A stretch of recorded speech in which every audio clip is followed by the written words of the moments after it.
And of course, let me say a special hello to all the WZY 95.9 FM listeners. We are back with you. It's In the Village with the Dark Triplets on WZY 95.9 FM. And of course, ladies and gentlemen, the Dark Triplets is no other than Diana, Gary, and Anselm. And you know, we have another person. They happen to call that person the outside child. But you know, we just go here in the village with the Dark Triplets on WZY 95.9 FM. Let me bring in another one third of the Dark Triplets here on WZY 95.9 FM. Waveney Diana Benskin, boy. You like that name, huh? Yeah. Gotta call it by your correct name, man. That's your name. You like that? You get it right, you know. Wave knee. People is Waveney Diana Benskin. Yeah, people is yeah, call yeah. people look at Wave knee and it's call me Wayne. I said to myself, which part of me look like a Wayne? Yeah, no, Waveney, boy. Look, look. Huh? Cindy inside already, yes, boy. Cindy Oh, wasting no time, boy. hi Cindy. Cindy, where you We're go? the dog twins today, boy. You the Everybody. dark twins today. The triplets dropping off. We losing. Ay. You losing a third of the triplets. You know what I mean? And the outside child inside, he's staying outside. Yeah, but we He good, won't we come good. inside no more. But we good, we good. Diana, we used to have in the village with Margie, right? I wonder if Margie Hmm. listened. Hey, Margie, we used to have in the village with Margie, and Diana used to come in every once in a while and thing. You know what I mean? But then Margie couldn't take the Trinidadian kind of thing. So she dropped off the ship. She couldn't take the bacchanal and confusion. Yeah, yeah, she couldn't take it. Oh Lord. Cindy say, well, I dark as well. She couldn't take the bacchanal and confusion from Trinidad. And she sent my message the other day and she asked me, are they still talking about the same thing? I say, I don't know I don't know what she talking about the same thing. We talking thing. You Mm. talk all kind of thing. But, I mean, Diana, Diana, Mhm. you know, there's a guy mashing up YouTube, right? His name is 𝗪𝗏𝗏𝗏𝗏. You heard of him? Maybe. Yeah, but well, he used to be a basketball player, right? And Hmm. 20 years ago, he was the first draft choice. He came out of high school and he went straight to the NBA. And he played in the NBA for like 13 years. And they call that guy all kind of name, eh? They call him a boss. They call him. They say he wasn't good. They laugh at him all kind of thing. And 20 years that fella stayed silent. Hmm. And 2 weeks ago, I think Hmm. it's 2 weeks ago, he did a live on YouTube. And now, Diana, I was just Hmm. looking at the man live. The man mashing up the thing Yeah, because he I talking truth think, to power. I think I seen something like that. Yeah. Mhm. Yeah, yeah. His name is 𝗪𝗏𝗏𝗏𝗏. When you get and left snubble, he could cuss.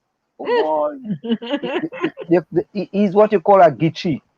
And for 20 years, boy, they treat that man all kind of how, boy, all kind of name. They call him all kind of thing. Now the man on top, he big on YouTube, big, big, big, big, big, big. 𝗪𝗏𝗏𝗏𝗏.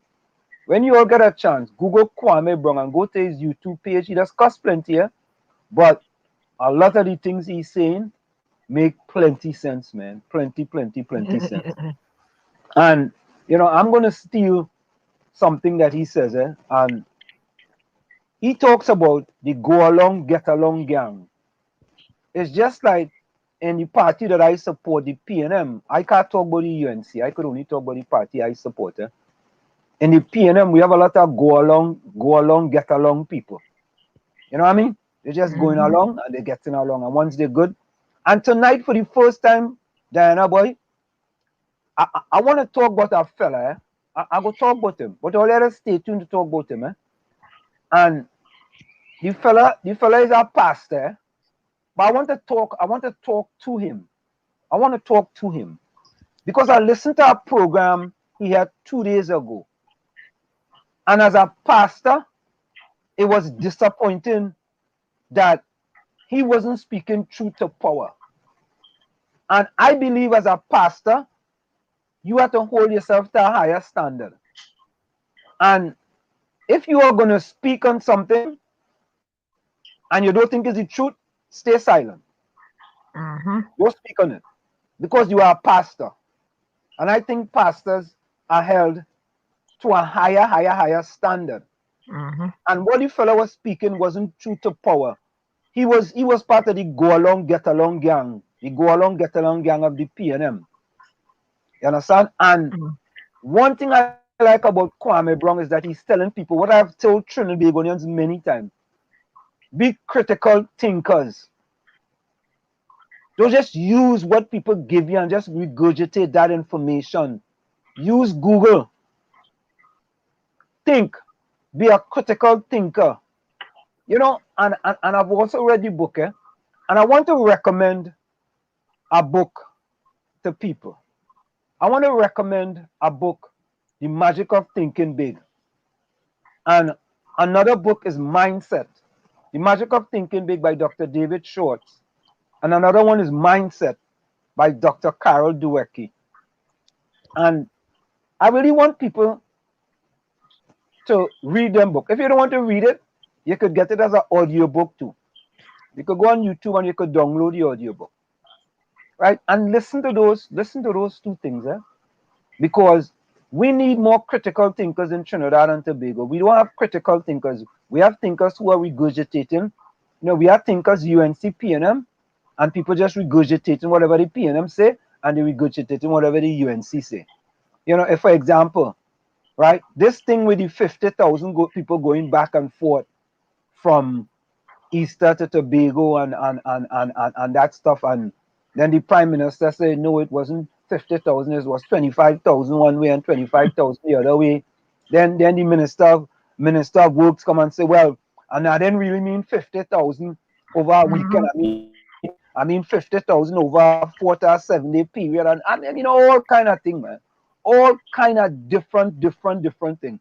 Gayatri, welcome. I know Gayatri is all the way from Virginia. Welcome. All kind of different thing.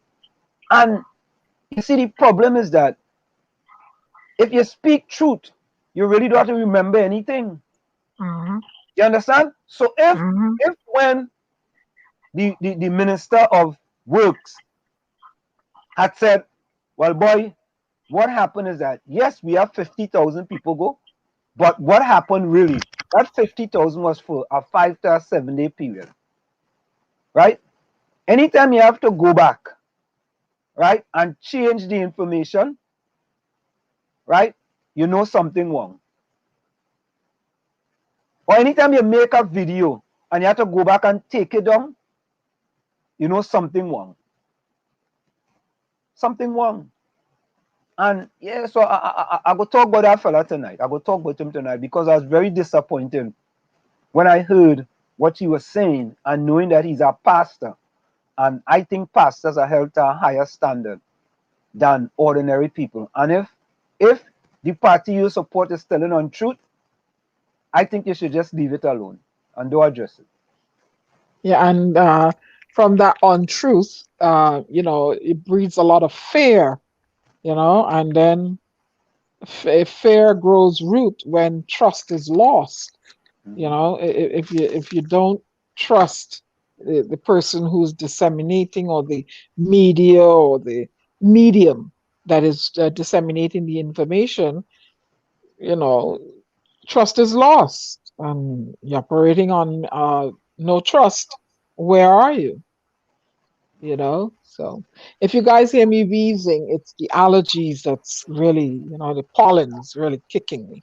Yeah, So we know it is good. We know it is good. But you know, it's like I just I want people to, you know, because in Trinidad today, boy, Trinidad and Tobago today, I mean, you know, it's like, I don't know, boy. I really don't know what type of mentalities is we have in Trinidad and Tobago today, because you know, it's sometimes I really can't describe it, because it's like any information, when information is disseminated, if the mhm. information comes from the higher up in the PNM, though information is accurate, everybody else runs with that information. If the information comes from the UNC and it comes from higher up, everybody runs with that information, right? In Because that, at the other doesn't that remind you right. of what was going on here with under 45? It's sort of a Correct. cult-like behavior, Woo, you Dana, you know? went there, girl? You went there? It's a cult. It's a cult. Because listen, I mean, they were disseminating information that the stranded citizens were the vectors of the COVID-19, and don't let them come back here because they're gonna come and infect the whole country. So they lock down the borders, and COVID still get there. So, and but meanwhile, the stranded citizens, hungry and tired and cold and homeless and whatever, and they're forcing them to go into quarantine, paid and unpaid, coming in with a negative PCR test, negative for COVID, but yet, COVID still coming in the country, still there. But they didn't pay attention to the porous southern borders. You see what I'm saying? So they ran with this thing. Because we were having a difficult time out here, right? Oh, we're gonna come home, all of us, me and you, Anselm, because we have access to Trinidad and Tobago. We want to run from here with an excellent healthcare system and run down there to get sick where they can't take care of me. Hello, that makes sense? What kind of information is that? I don't want to run and go down there where, in a pandemic. I want to stay here where the healthcare system can, at least, you know what I'm saying? Because healthcare system can't take care of me down there. I'm not going to go and burden the system. There's no one down there that I want to see that badly. So that's part of the dissemination of mistruths. Well, Dana, let's listen to the Prime Minister on the candlelight vigil. Let's listen to him. The only country that I know of in the Caribbean where in the middle of the pandemic, the opposition organized gatherings of people called vigils, thousands of people for a month, trying to exploit the death of 𝗪𝗶𝗹𝗵. And you're asking me how we got here? What other gatherings took place in Trinidad during that period after we came out of February? We now go to Dr. Hines. The other driving factor would have been the large congregations that would have occurred 2 weeks ago around the Easter period that we're now seeing the effects of as this week's figures roll out, because we're seeing that 2-week gap between Easter and now being followed by that large surge, which we'd spoken about before and which we're now experiencing. So this is the general epidemiologic picture. I'm going to turn you back over to Mr. Alexander. Next week, the end of next week, we move into Easter. And of course, this is not an Easter. That the story is going to be the ferry. This is going to be an Easter where anybody who wants to go to Tobago can go and come back when you want. So you know what's happening now? Tobago is almost full and overflowing. The place to be is in Tobago. And I tell you, the best vacation you can have at home in Trinidad and Tobago is in Tobago. Go to Tobago if you want. About 50,000 people would have traveled during that week of the Easter back and forth. We had in excess of 50,000 people moving back and forth. Now, Dana, here is the data. The data. This is the data with regarding those statistics. Let's take a listen to that. While the Prime Minister has linked the vigils to a rise in cases, health experts have not yet made that link. But what does the data show? Khalil Hussain takes a closer look at what happened. Kamal, it's always a question of where did the latest surge of COVID-19 come from every time cases spike. So let's take a look from the start of phase 2 in 2020, breaking down the surges of cases. Now, it should be noted that these graphs are the epidemiology graphs, meaning these are the days where the cases were actually recorded and not batch reported as we usually see in the daily Ministry of Health update. Now, these red lines here and here indicate the 2 to 14-day incubation period for COVID-19, where cases that do occur after an event should be recorded. Now, during the latter half of 2020, TNT experienced 2 spikes. One after the general election, where lots of rallies occurred and little mask wearing. Now, and there's another spike in November, and that was due to a prison outbreak. Then we had Christmas. Public health regulations were in effect, but the slight uptick in cases in January 2021 were attributed to clusters from house gatherings and parties. Now, by the beginning of February 2021 came news of 𝗪𝗶𝗪𝗏𝗧's kidnapping and then murder. Though 𝗪𝗪𝗪𝗏𝗧's funeral was held on February 12th and the vigils continued until the February 14th, over 100 vigils were held in her honor. Now, these vigils were held outdoor, and to occur, organizers had to seek permission from the Commissioner of Police, and COVID-19 protocols had to be followed. Epidemiologists were wary as COVID-19 could have still spread. We are hoping that we don't see an increase in transmission as a result of these gatherings. The only time will tell.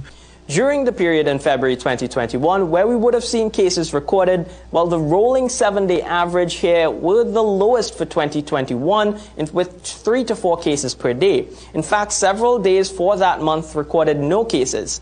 However, February 21st, the ministry rolled back restrictions allowing recreational sports teams to play. According to the Chief Medical Officer, Dr. 𝗪𝗏𝗪𝗏, 14 days after the relaxation of recreational sports, we started to see cases rise in March, prompting officials to restrict recreational sports again on March 18th.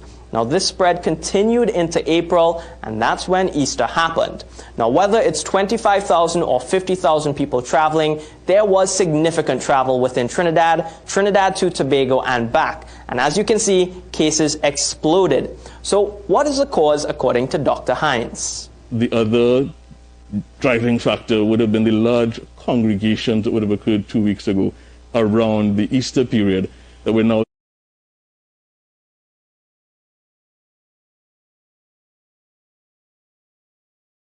seeing the effects of as this week's figures roll out. Let's take a look at Tobago's numbers, where there were few vigils but lots of movement.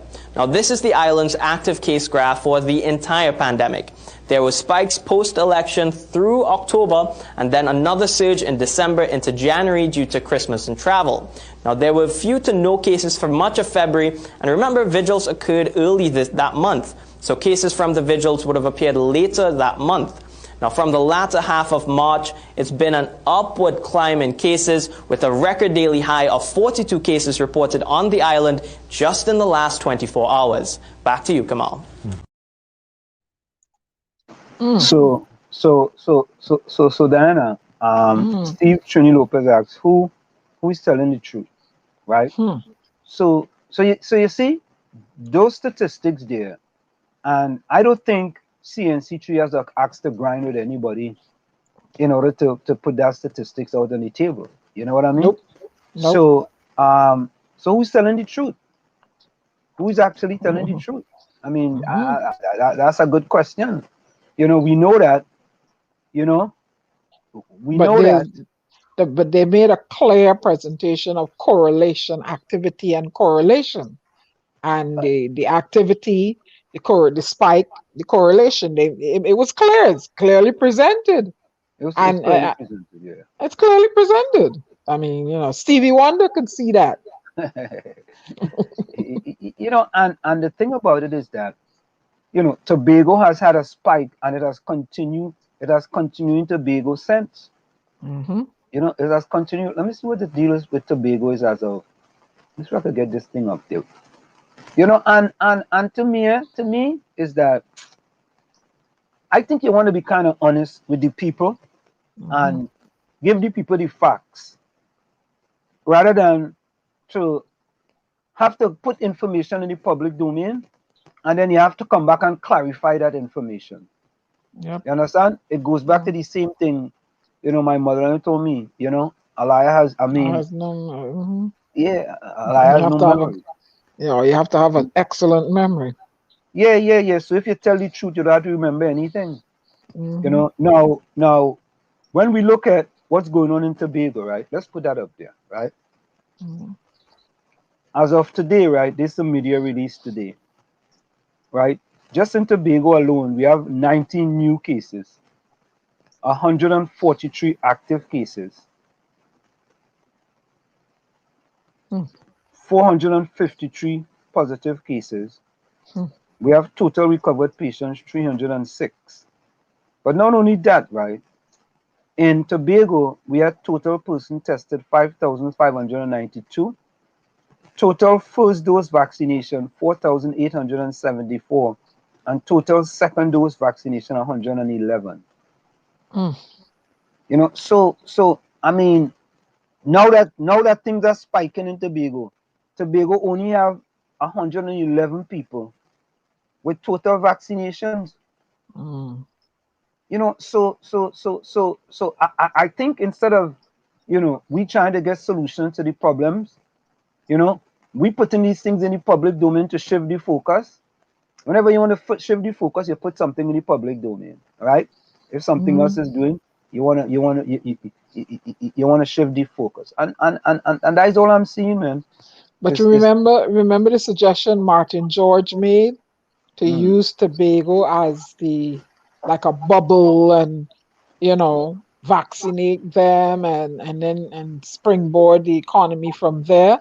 I mean, nobody's taking no ideas. They're not doing anything, you know, and people are suffering. Did you see a video I sent you where this man, he presented his, which I assume is his. I have to go from the video. I don't know for sure.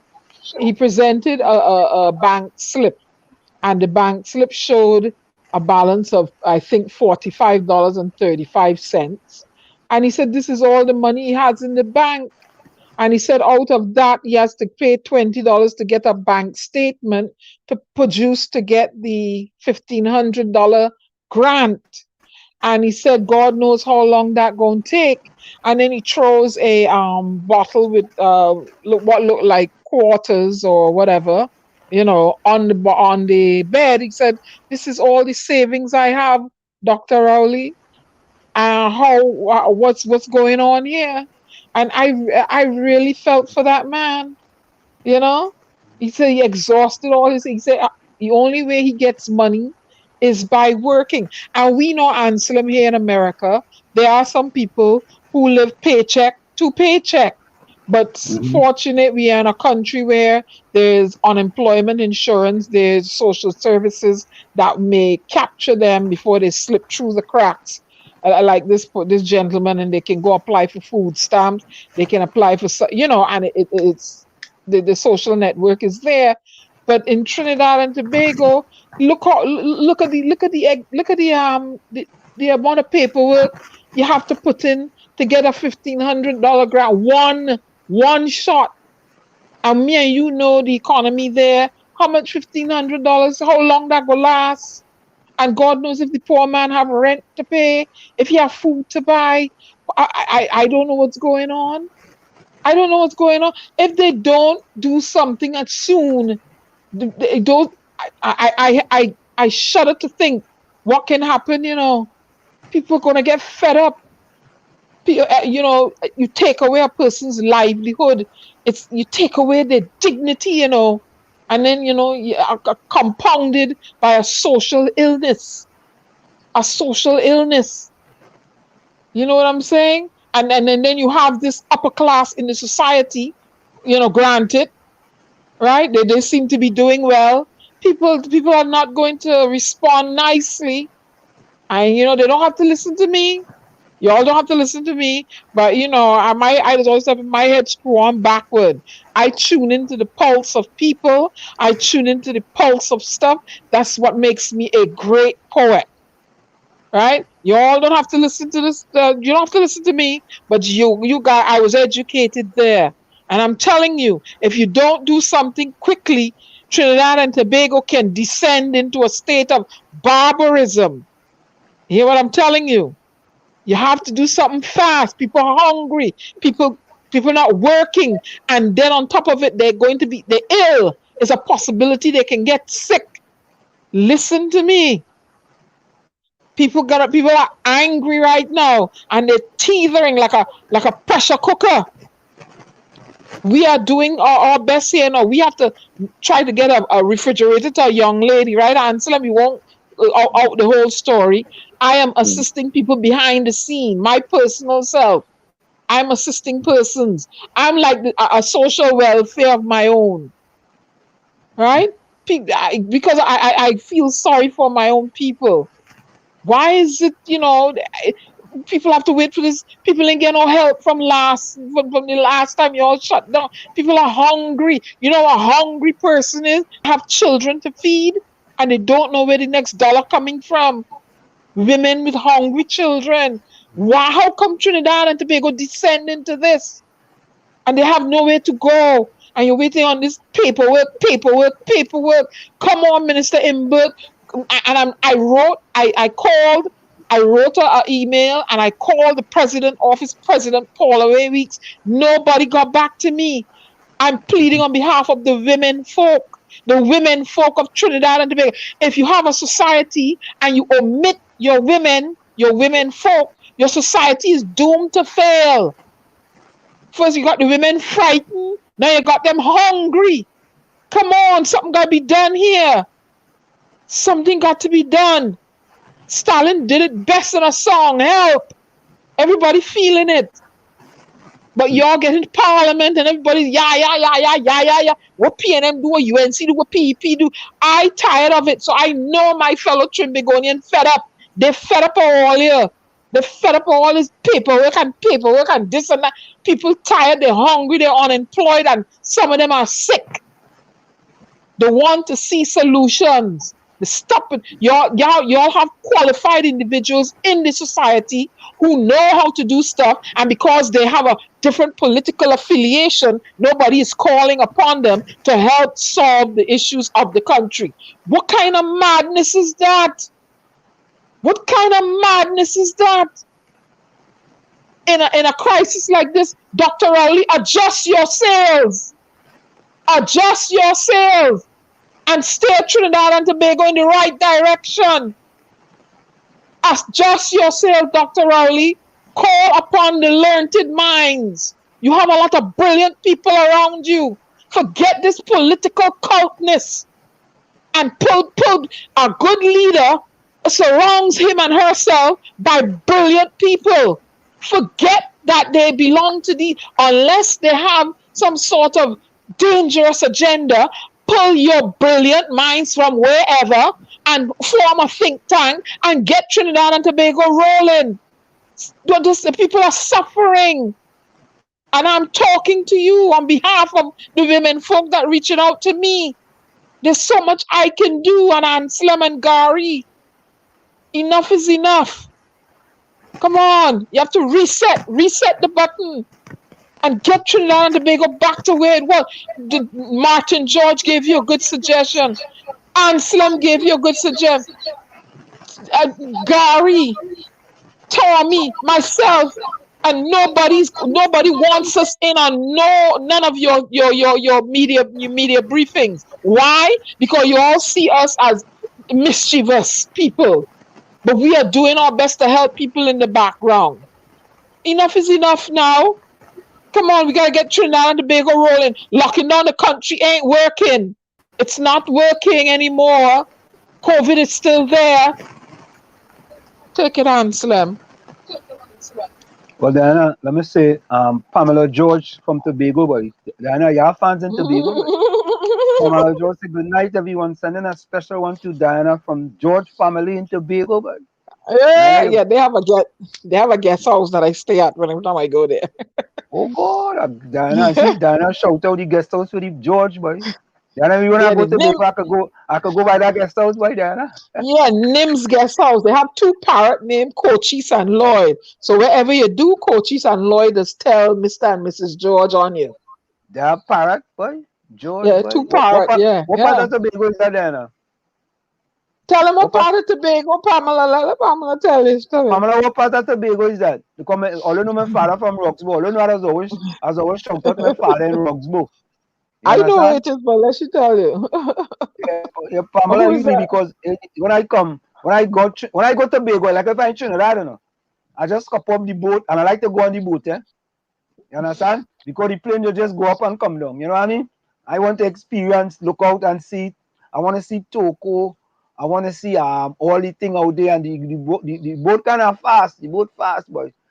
Right? Thank you, Gayatri. I am for my people. Enough is enough. Enough is enough, man. Crown Point, boy. Pamela said Crown Point, boy. Yeah, Crown Point, boy. Yeah, you know. I went to school with a fella from Tobago named Linton Williams. I know there were a few Tobagonians listening. If you remember Linton Williams, boy, a Tobagonian friend of mine. When the summer come, Linton used to come by we place in Brooklyn and stay with us. We went to Seton all together, Linton Williams. But Diana, what you did there, you spoke truth to power, truth to power. And here is the thing that you sent me with the guy in the bank balance. Here it is. Good day, Trinidad and Tobago. I want to show you guys something, right? This is my savings. This is how much money that I have in the bank right now. See that? $32.28. Soon, that amount is going to be gone because the bank will take it for service charge. Yesterday, I went to get a bank statement for one of those grants that the government said they're giving off, the work relief grant, which is supposed to be $1,500. The bank is charging me $15 to get that bank statement printed out. Some bank charge even more, 25, 30, it depends. So this is my savings here. There are a lot of people in this country who do not have money in the bank, like myself. They do not have anything and rely on a job to get food on the table. This is all the money that I have saved. Look at that. That is basically my savings. You call a 3-month SOE, Mr. Prime Minister. How are the people in this country going to survive? Explain that. You think $1,500, if they get it, gonna help us in any way survive for 3 months, Mr. Prime Minister? Come on, man, you all could do better than this. Well, there you go, man. From the horse's mouth. Yep. You know, I mean, but not only that, Diana, there was another video. We need to say it so it'll never happen again. I'm going to say some things that some people might deem controversial, but whatever. The lockdowns are a luxury of the rich. If you have money, you can survive a lockdown. If you don't, you have to fight and barely get by. Every metric we have for a declining society is up. Every metric. Because of these lockdowns, 150 million more people worldwide will go into extreme poverty. 150 million people worldwide, because we decided to shut off global supply chains, shut off the movement of people, goods, and services. 15,000 scientists just signed the Barrington Declaration that said the lockdowns are the greatest threat to human health. They say it's all about safety and health. The lockdowns are hurting people. These are not victimless crimes. We tried to kill a mouse with a missile, and we did not adapt as we moved on. The more we saw the data come in, the more we locked down our country. There you go, man. You just said it down, huh? You know what I mean? Yeah. I mean, and you know, you lock people down, right? You know, nobody's checking in. Yeah, nobody's checking in on. And my cause, my platform, you know, I worry about the men too, but my platform is the women and children, because that is the body I dwell in. And you know, women are locking down with their abusers, children are locking down with their abusers, and then you know you expect people to go forth, you know, again. You know what I mean? And nobody's providing for these vulnerable citizens of society. What $1,500 could do for 3 months? For 3 months, y'all. Come on. And that is, and I wanted to ask MP Imbert that question, you know, but they had it so rigid and controlled, you know. 3 questions, and I said the next time we get it, what $1,500? I know $1,500 can't run long in Trinidad and Tobago. It can't run long. You go to Massey, or what, the 1%, right? You go to the 1%. You go in, and in Gan just said it. The rich get richer in the lockdown because you're forced to go to the 1% to get the goods that they have. And that's what I said. Don't go to the 1%. Go to the people on the side of the highway and buy from them now. That's who you need to go to. But them people on the side of the highway, they're kicking them out. You can't sell on the side of the highway no more. Them fellas You, and them, you them see, poor you people, see what I'm saying? yeah, them poor people, them the them on the side of the highway, them removing them. They're forcing you to go to the 1%. You know, you can't go no side of the highway now. When you go to the side of the highways, then them police coming and removing you, boy. You understand? Yeah, So yeah. any little thing you try, and you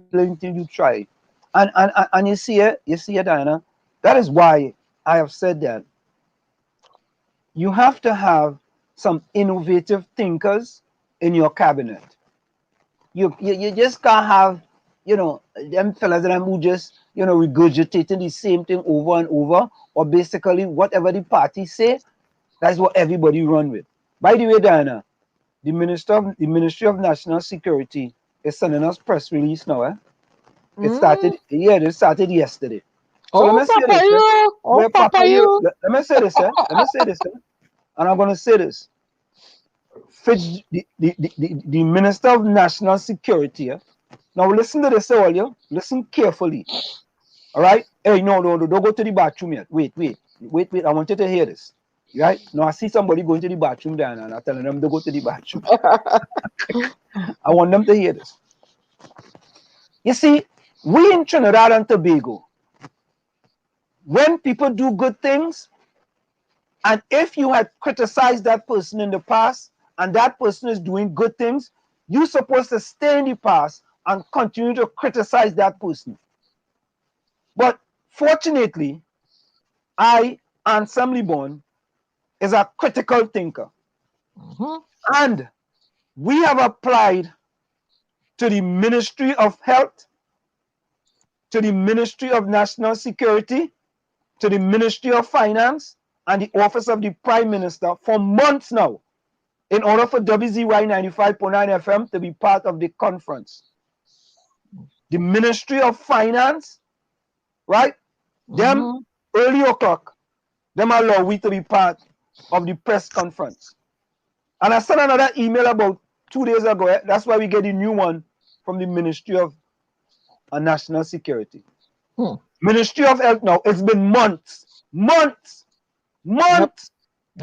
Right? Months. The Ministry of Health.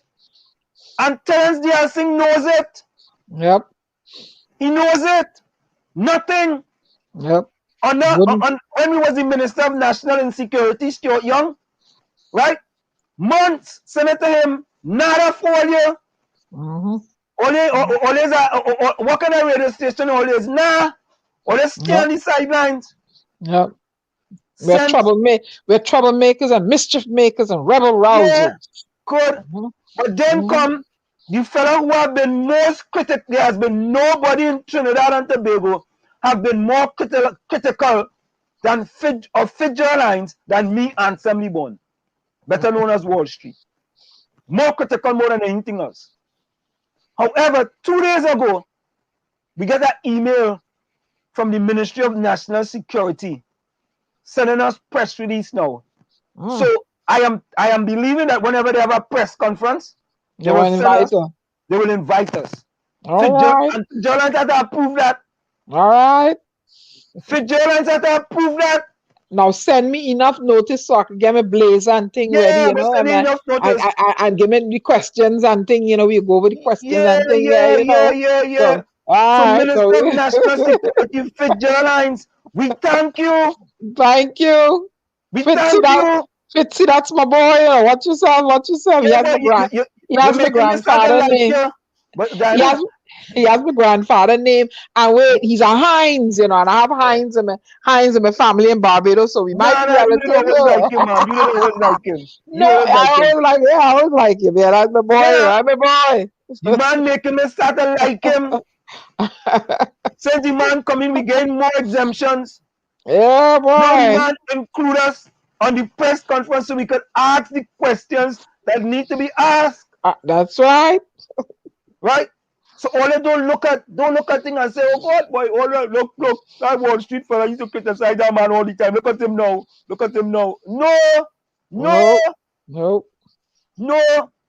Critical thinking.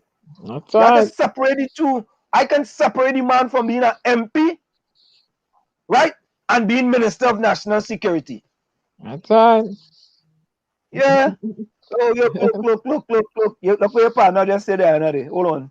Let me get Oh Oma Lord. first. Oma. Yes, Oma. Thank you for your cooperation. Look, the Phantom just said it. The Phantom just said Diana Benskin, don't try to bribe my friend. You're trying to bribe me now. Don't try that, but your family times. You see what your family times. No, we want that. Latoya Blackman in Tobago, welcome. Your family signs. No. And that's what we Yeah. have to do. We have to All, give Jim all, Jim Boots all, and Jackie Jacket. Or they don't stay in the past. That's what I'm telling all you. I want all you to know. I like to point to all you. Because I don't cuss. And we can't cuss on the radio station. Right? nope. I want all you to listen to a fella called 𝗪𝗶𝗹𝗶𝗵.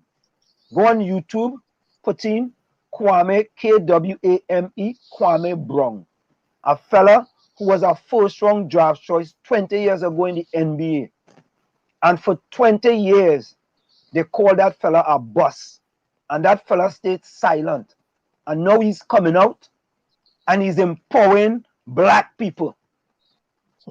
And he's also dealing with people in the media who, what they just do, they just send certain henchmen to bring down their own. And he's dealing with that. I looking at him, the man, Diana, and Diana, you're not Polish, yeah? And he admitted. He said, I need to get better. You know who I like too? There's a comedian named Eddie Griffin. Eddie's very good too as well. Oh Lord, he curses a lot, but you gotta listen past the profanity and capture what he's Eddie Griffin. Oh, that I love him too bad. I love him too bad. And Diana, and that's what we have to do. Lana, welcome. Lana 𝗪𝗶𝗶𝗵𝗏, welcome. You see, and we have to do this on both sides of the fence, UNC and PNM. If your party is not doing the right thing, that's right. Right, you're supposed to be able to be critical of your party, critical thinking to make them better, so they can make the country better. That's right. Yep. Right? There is no other. So when I get to the fella now, I'm going straight to your name, Pastor Google on 91.9. Ooh. I listen to that. He's a pastor, you know.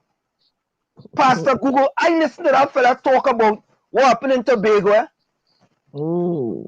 And when I listen to that fella, I said, nah, he can't be a pastor. You running with them lies and he's a pastor? Eh? You ain't use Google? Or you ain't use, look the man with the report. Look the fellow with the report telling you there was a spike around Easter. And the spike is because of all the people that travel between Tobago and Pastor Google. Boy, that's what you go with, boy, and use a pastor, boy. How people can look up to you, Pastor Google? How? You're supposed to speak truth to power, Pastor Google. You're not supposed to be doing that. I was disappointed in you when I see it. I said, nah, boy, I saw he wasn't on the air yesterday. I said, you can't be a pastor and you call yourself Pastor Google. And listener, you need to change the name of your program from constructive talk to unconstructive talk. Oh, Lord. No, serious. Oh, Lord. You change the name of that program from constructive talk to unconstructive talk. Because what you said was unconstructive. You see what we come here and say? We give the both sides. The Prime Minister say what he had to say. And then the fellas them from CNC tree, we ain't go and take a video. Right? We didn't just go and take a video. We went to CNC tree. And we used that video. The man put up all the data. You see the spike. And Pastor Google, boy. And the name of his program is Constructive Talk with Pastor Google. I changed the name of that program to Unconstructive Talk with Pastor Google.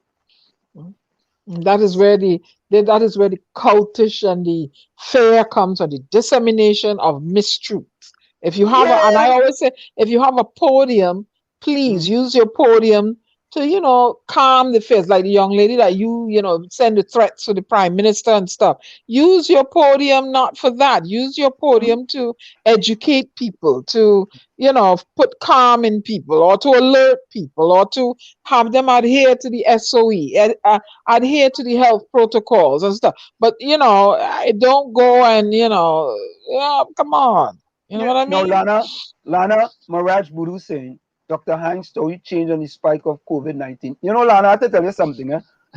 I used to use a quote. Once the tube is out of the toothpaste, you can't put it back in. Okay, what you try. Once the tube is out of the toothpaste. Now think about this, right? Think about this. It's factual, right? The Minister of Work said they transport 50,000 people back and forth like it's in nothing, boy. Right? During the Easter weekend. That's what he said. Right? And then the Prime Minister said, well, it wasn't 50,000, it was 25,000 one way and 25,000 the other way. All right. Whatever it is. Whatever they want to take, or they take it. Take it. Take 25,000 one way, 25,000 the other way. Take 50,000 over a 3 or 4 day period. Whatever they want, or they take it. Take it. Take it. But the data don't lie. The data does not lie. So if Dr. Heinz want to come back and take it back, put the toothpaste back in the tube, he could try. But it's too late for that. Too late. Too late. You can't do that. And Lana, you are absolutely correct. And let me say something. You see, Diana, and I want the people in the chat to understand this too. You see, many people will agree with me when I am going anti-PNM, right? But if I go anti-UNC, some of them same people go disagree with me. And that's the only thing that's go. And I good with that. I good with that. Because I speaking truth to power, and I like to speak based on facts. Because if I give the facts, I'd already remember 50,000 travel. If 25,000 went one way and 25,000 went another way, if it was between 4 days, I'd already remember all of that.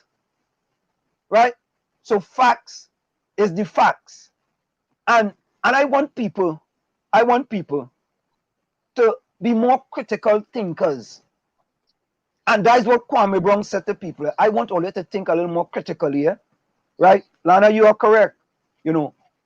What is said is done, and you can't undo it, right? It's absolutely correct. You know what I mean? It says the data was given to the citizens by the Ministry of Health, and who data has been the same. So who go believe?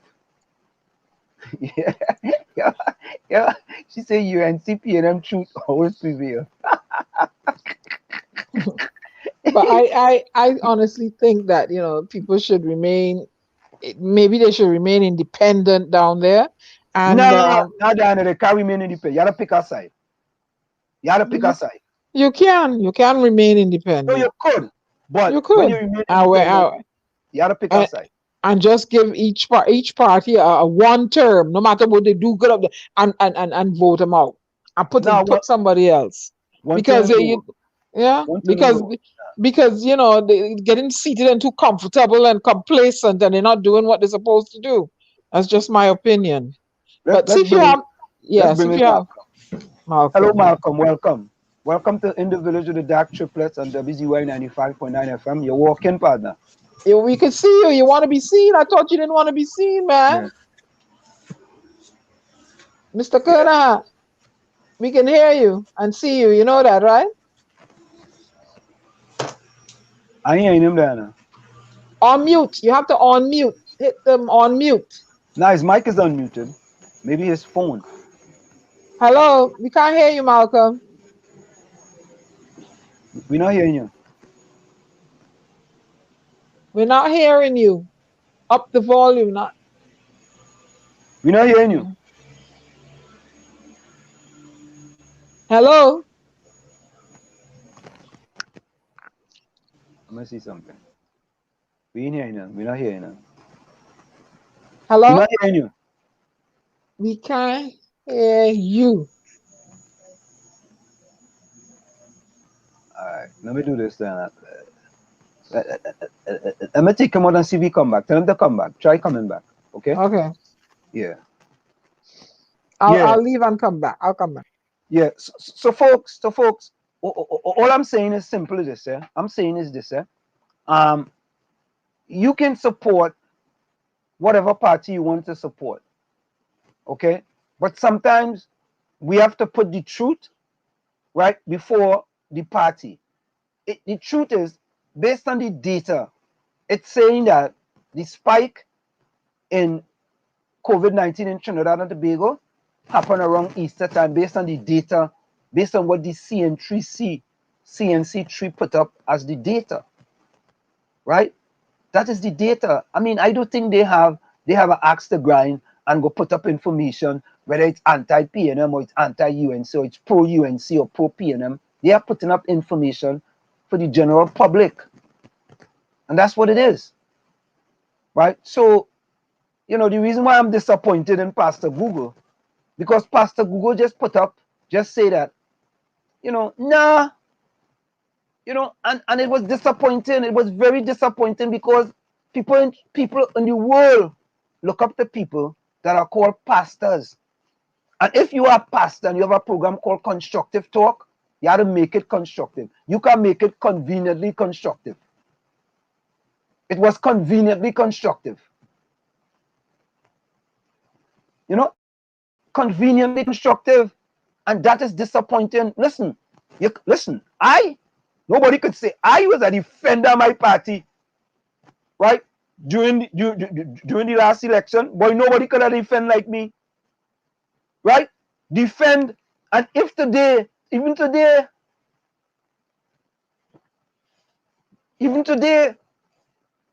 but however, when this thing started with exile and stranded citizens, I supporting country first. I supporting country because these people who are exiled and stranded, many people don't understand what these people are going through. They don't understand, right? And listen, we thank God that the Prime Minister get rid of Stuart Young. Thank God the Prime Minister get rid of Stuart Young. Because Stuart Young he had no compassion. None. And a person who I have vilified more than anything else. And maybe that's why too. Maybe the man get vilified so much. When he come in as Minister of National Security, he say, boy, we had to do good things now, boy. Right? He said we had to do good things. Is his mic working? I don't know. I told him we can see. I'm not hearing him. I'm gonna try it. Try bringing him back in. Yeah. Hello, Malcolm. Speaking. Malcolm, welcome to Indie Village with the Dark Triplets on WZYU 95.9 FM. We only have 66 and 2/3% of the Dark Triplets tonight. All right. So, you know, we go take you as the other 1/3 until we get the other half. And we have a fellow we just call the outside child. But the outside child has to go. Yeah, he has to go somewhere. You know, outside child, he has to go somewhere. You know, outside child like the gallivant all about it. Yes, they do. So you went someplace. So yeah, Malcolm, welcome, man. Yeah.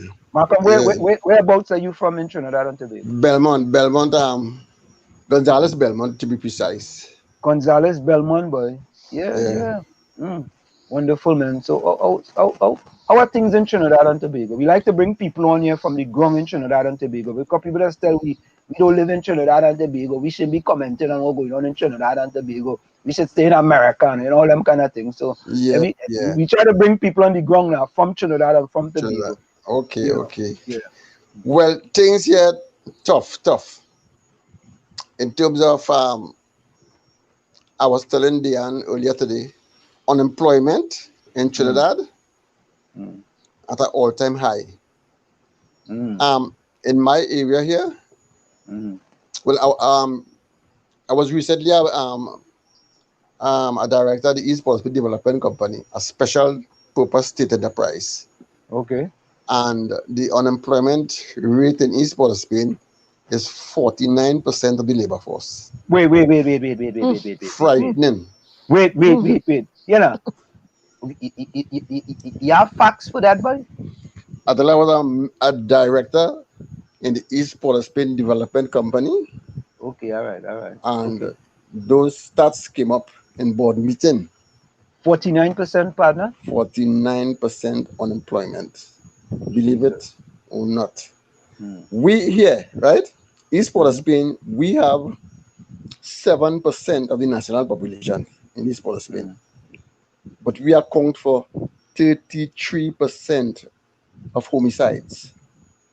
That's to tell you how bad it is. You know?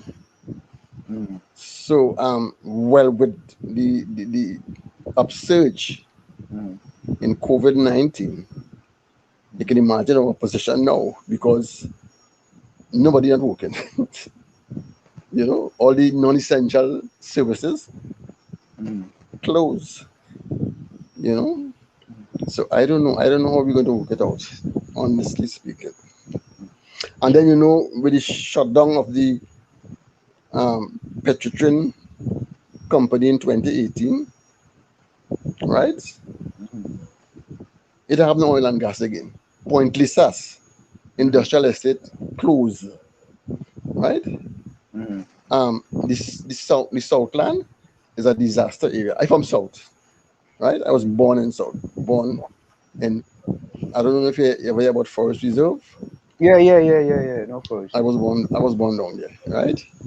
And I still keep in touch. Even today, I was talking to a guy from South, right? And he said down there is a disaster area right now because it's around 9,000 workers, well, 7,000 petroleum workers, and about 3,000 or 4,000 contractor workers were laid off in 2018, right? So the unemployment situation in Trinidad is very, very grim. You know, I don't know how we dealing with it. You know, I don't know. So you think Trinidad, and Tobago going to be in this lockdown for a long time again, man? So because to me, the only way Trinidad and Tobago is the only way things are going to be different in Trinidad and Tobago is that they vaccinate themselves out of this. And to me, still, I think one of the main ways now in order for Trinidad for people to take vaccines, you have to come up with some incentive programs for people in Trinidad and Tobago. You have to give people incentive to go and take the vaccine. How much as you want to say whether the Sinopharm vaccine is, 70% effective, I mean, in Trinidad and Tobago, you have two choices. It's either Sinopharm, right, or AstraZeneca right now. Unless they go out and try to get Pfizer or they try to get, there's another one from China called Sinovac. Unless they try to get that. But right now, that's the choice. And to me, that is something the Ministry of Health, as well as the Prime Minister of Trinidad and Tobago, should be coming to the public and telling them, listen, we're trying to source 2 million vaccine from China because we got a big loan from China and it's 2 million. But think about this. If you get a loan from China, what's stopping you from going to China and ordering 2 million vaccine right now and let them take the money out of the loan that they gave you? What's stopping you from doing that? Well, last night on the TV6 news, I heard some businessmen saying that we need 1 million people in China to be vaccinated.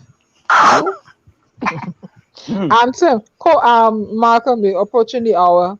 Answer, station ID. So Malcolm, stick and stay, right? We're going to go for a quick break. Of course, it's Individuals to the Dark Triplets on WZY 95.9 FM. Drop Stalin on them. Yeah, we come to you every Tuesday, Thursday, and Friday. And let me give you a Stalin here real quick. Let me see. Let me get Stalin. Help. Video. Yeah. Let me get that one. There we go. Stalin right here. Black Stalin. Share. Let me see this one. Let me see if this go come up. All right. Look at here.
feeling the pain, we can't take the pressure.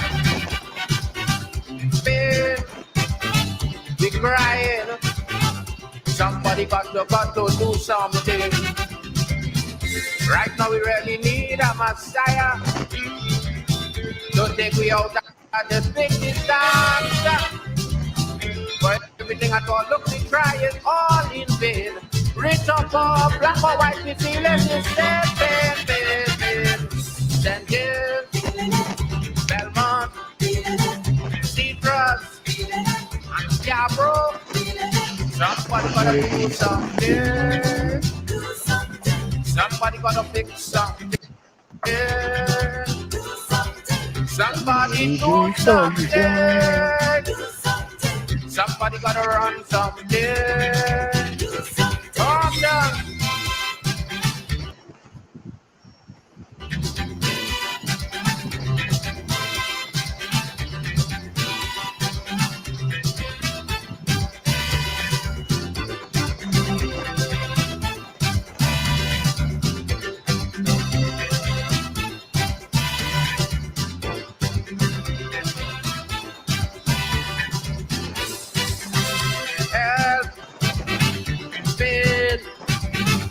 Only losses today and no gain. Hell, fire. Somebody got to ease up the pressure. Like nobody seems to care about the poor. All them rich people close up the door. And who have the head to carry me through and through. Only care about themselves. And that's for me and you know. Then dance. Belmont, 𝗪𝗏𝗪𝗲, somebody gotta run something. Somebody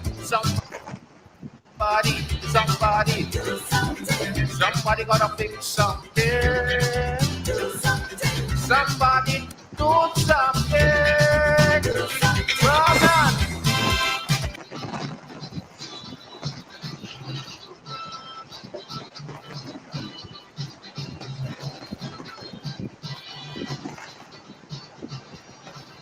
And of course, that's the only black stallion, boy. Somebody gotta do something, boy. Somebody. Somebody gotta do something, boy.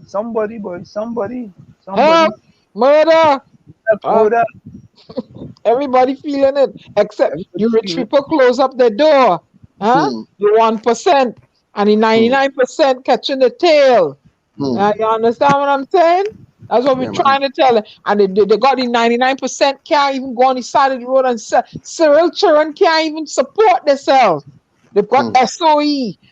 So they're gonna burst.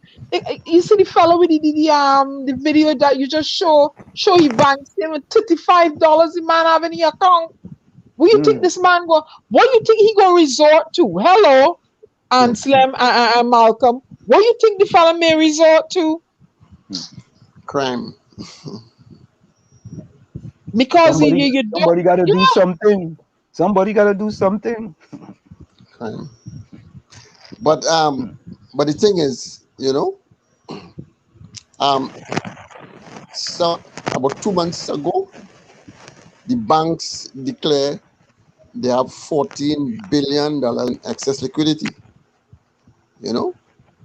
But they don't reinvest that. They don't invest that money into the SME sector, the small and micro enterprise sector. They don't invest nothing into that sector.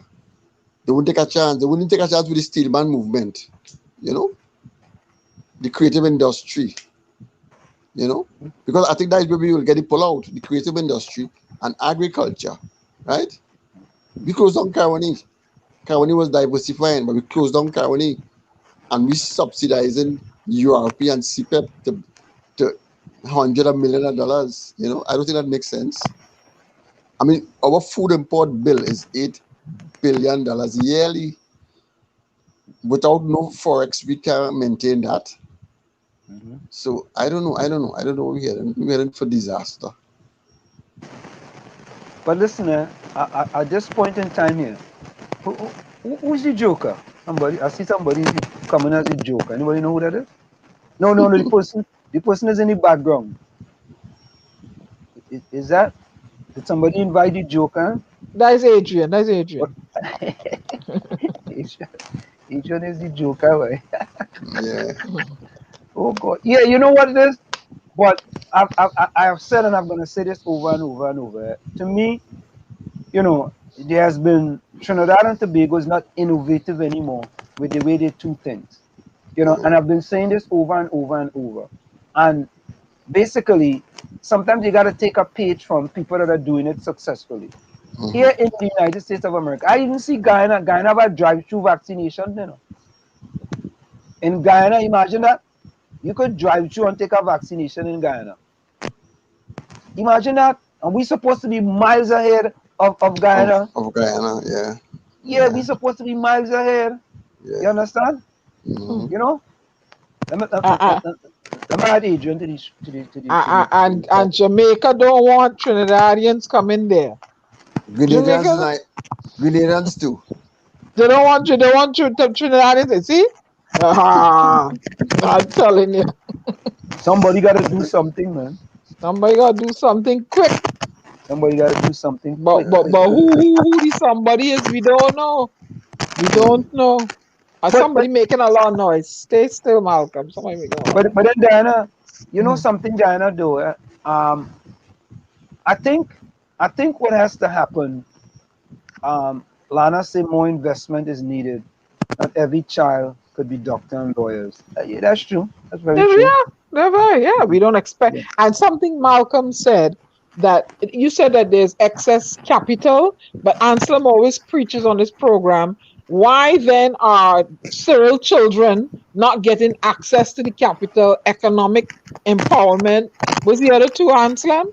Economic development, economic inclusion, and access to capital for Black people and Black businesses. Answer McCall opened my bank the other day, right? Yeah. That's supposed to be the answer to it all, right? But answer McCall is the tied to the 1% again. You see what I'm saying? Truly. Put your money in the bank, man. They get 1% interest, 1.5% interest. But you see, Diana, the thing about it, something is wrong with Adrian. Adrian, something is wrong with your internet when I trying to get in. Malcolm, stay still. You're hearing a lot of noise. Something. I am still. Your microphone moving or something. Wait. Okay, maybe it's might be Adrian. Might be Adrian. Something wrong with the internet. I'm gonna just send this. I hear a lot of movement. Yeah. That might be Adrian, you know. Yeah, Adrian, something wrong with the internet. Still. Yeah, but it's his internet. His internet is buffering. Yeah, they just kick him out. No, we're hearing like somebody moving something. Their microphone is moving against something. No, it was Adrian. It was Adrian. Right? It was Adrian. But I'm still hearing it now. Okay. No, I'm not hearing anything. I'm not hearing anything. Is your microphone that scratchy sound? My microphone? Yeah, that scratchy sound that comes in there. No. Yeah. Okay. So, I mean, let me do this. Let me try this. No, that can't be this. Hold on. Let me try something. Hold on. Hello? Okay. It left. No, I took it out and put it back in. Hold on. It's left. Okay. Yeah. Hold on. Let me bring my partner in here. Yeah, boss. Yeah, I'm good. Good night. Oh, you're good now. Yeah. Your internet was playing tricks on you there, man. Nah, it's not the sabotaging. Anything I trying to do now, the sabotaging apparently. Oh, okay. Oh boy. Yeah, Malcolm, where you got that first name from, boss? My son name is Malcolm too, you know. I gotta ask you because I don't know. Malcolm? Right. I saw Malcolm was speaking about something just now. And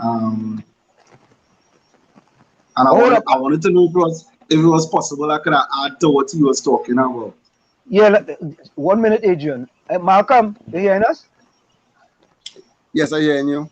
Malcolm, no, I was just asking. Adrian wanted to add something that you were going to speak to. We have another person who joined us here very often on the ground in Trinidad and thing is the fella from the opinion box. If you ever know the fella, he All have right. a page called the opinion box. You know, he always giving his opinion. Yes, All right. I Okay. asked him, Okay. Malcolm, where you got that first name from? Because my son's first name is Malcolm too. Okay. Well, it's a famous lawyer when I was born called Malcolm Butt, I think. Oh, okay. I hear his last name Kernahan. He sound like he's Dutch or something. Right. So, to add to what Malcolm was talking about, now, me and you, Mr. LeBron, we was having a conversation reference to 𝗪𝗏𝗵𝗘 having the largest sector of the pharmaceutical board now, right? Okay.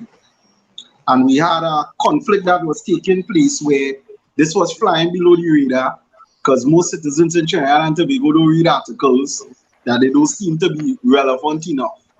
So this was able to fly under the radar.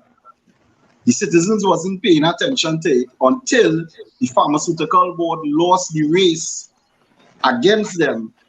And by losing the race now, they decided they wanted to go public with it. So they let everybody know 𝗪𝗏𝗵𝗘 literally just cornered the market and now has the largest share in the pharmaceutical board. And the reason why they was worried about it is because they were saying that if it was a case that Trinidad and Tobago ever needed vaccines in a large quantity, in a desperate need, he now has the largest section of the pharmaceutical board that could buy the vaccines, right, and have the vaccines and then be repurchased by the government on the citizens, on behalf of the citizens, and that will now give them a large profit in the pocket.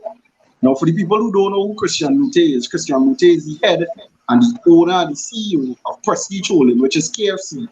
He's also the owner of Superfarm, right? And he's also the head of our COVID committee, right? So a lot of people I was paying attention to because I found it strange when we went into this lockdown. 𝗪𝗏𝗵𝗘 didn't make no noise because the KFC restaurants was closed. And I was like, why wouldn't you make no noise? Because you would be suffering a loss. And the reason why he didn't make any noise is because he stood to gain more in pharmaceuticals. Pharmaceuticals have way more money to be made than frying chicken. So being head of the COVID committee, being one of the top P&M financiers in this country, right? And being Uncle Tito's good old body, he was able to corner the market. And the pharmaceutical board, who is also as greedy as him, has an issue with it. And the issue they're having with it is everybody know where greed is concerned, nobody likes to see somebody with more. So they decide they want to come out and go public with it. But I've been following this story, and then Mr. Malcolm just came to have the same conversation I was going to have tonight, and it's the same conversation that I'm going to have with my page now. A PDF document was released today, right? From AmCham, the Chamber of Commerce, and TTMA, right? There's a whole set of bubble, but the one part that I paid attention to was a certain section. So I have the document here. I'm going to read it for you all to hear what they're going with and what the angle that they're playing from and why 𝗪𝗏𝗵𝗘 could benefit the most from this. And why I still believe the government of Trinidad and Tobago is playing with people's lives and making sure that people pocket their full. All right, so this is how it goes. AmCham, TNT Chambers, and TTMA would like to thank the Prime Minister for arranging and hosting of a joint meeting with various business services and organizations and ministries. As responsible advocates of the private sector, we look forward to ongoing collaborations with the government to restart the economy, the responsibility to get business operational. We recognize the government cannot do this alone. We want to ensure that the private sector does all that is required to support the government and the people of Trinidad and Tobago, right? So that's the first part. So all of a sudden, the wealthy, lockdown is benefiting them because the longer we stay locked down, they can't make no money. So they're willing now to come out all guns to help the government of Trinidad and Tobago to get Trinidad back on the feet all of a sudden. So here we go again. Some of the key points our group recommended. Listen, that is a key word to be recommended, right? The private sector fully appreciates the gravity of the current situation, business are suffering and or under tremendous strain after months of limited and in many cases no sales, right? But let me be honest here, the people who really suffering is the small business sector and the medium business sector. The wealthy business sectors, they ain't suffering as much because all they got to stay open more or less, but are continuing, right? Are we also fully cognizant that we are all in this? Oh yes, we are fully recognizing that all of us are in this together. All of a sudden we in this together, right? And that some intense pain now may reduce longer term suffering. More importantly, it may save lives, right? As such, we are suggesting that the government consider introducing measures to reduce the movement and interaction of the citizens and the public over the next 2 weeks. Now, what is the funny thing here, right? They want to limit our movement and lock us down even more. But once you have money in this country, you could buy a pass and you can move around. So yeah, well, restrain me, restrain my family. But it's okay for you to move around because you're wealthy. You understand? But I continue. In order for our business and the citizens to plan and have a line of sight between the individual behavior and consequences, we believe the government should develop and make a public scale up and scale down approach to restrictions based on pre-defined metrics, right? So if the government feels to tell you stay home today, they could tell you stay home today. And if tomorrow they feel to tell you come outside, they could come outside. This is what they recommended, right? Weighed across various criteria, the private sector assists. The private sector will assist in this approach, right? So rich people telling poor people what to do. But let me go ahead, right? In this, right? This approach should result in predictable and consistent restrictions or ease of restrictions, which would allow businesses to plan and the citizens to undergo the consequences of increased cases, right, in the reopening of the period of business, and can be classed along a scale of low to high risk inappropriate protocols being developed for each group. Now, here where that comes in, right? If your company, KFC or whatever I mean, could buy more hand sanitizer than my small business, you would be deemed more of a priority, and my shop had to stay closed, and yours could stay open because you could buy more hand sanitizer. But anyway, let us continue, right? The only way to effectively reduce the threat of this virus for a minimum of 1 million people to be vaccinated in TNT, as such, the private sector could assist. You only hear that line, right? The private sector could assist with what is required as a clear formal policy of companies to import vaccines where possible. Well, you have to pay attention because that's the line we have to come back to. There were some specific areas we focused on, such as the ease of restrictions for exporters who have inventory and orders to be filled, right? There should be a phased reopening of the manufacturing section, right? Thus in phase 1, there should be consideration for exporters with inventories, in-hand export orders, and adopting the safety COVID protocols to allow to facilitate those sales. Secondly, given the management of numbers of COVID cases, there should be further relaxation of restrictions allowing manufacturers to export orders to be given permission to engage. Now, here, what is that now in the end? In other words, they say, my big business that makes a lot of money for me, that doesn't necessarily benefit the poor citizens of Trinidad and Tobago, but to make sure that I stay wealthy, you should ease those restrictions, allowing my business to continue operating, right? While the smaller man, who is not as relevant as I am, stay closed, right? But we're going back to the part now, this part, the only way to effectively reduce threats of the virus is for a minimum of 1 million people to be vaccinated in TNT, and as such, the private sector can assist with what is required if clear a formal policy for companies to import vaccines. Now, what I'm saying is this, right? I am pretty sure 𝗪𝗏𝗏𝗏𝗏 was in this meeting. He would have to be naive not to be in this meeting, because you're talking vaccine. and he's the head of the pharmaceutical board. More or less, he has the biggest say in the market.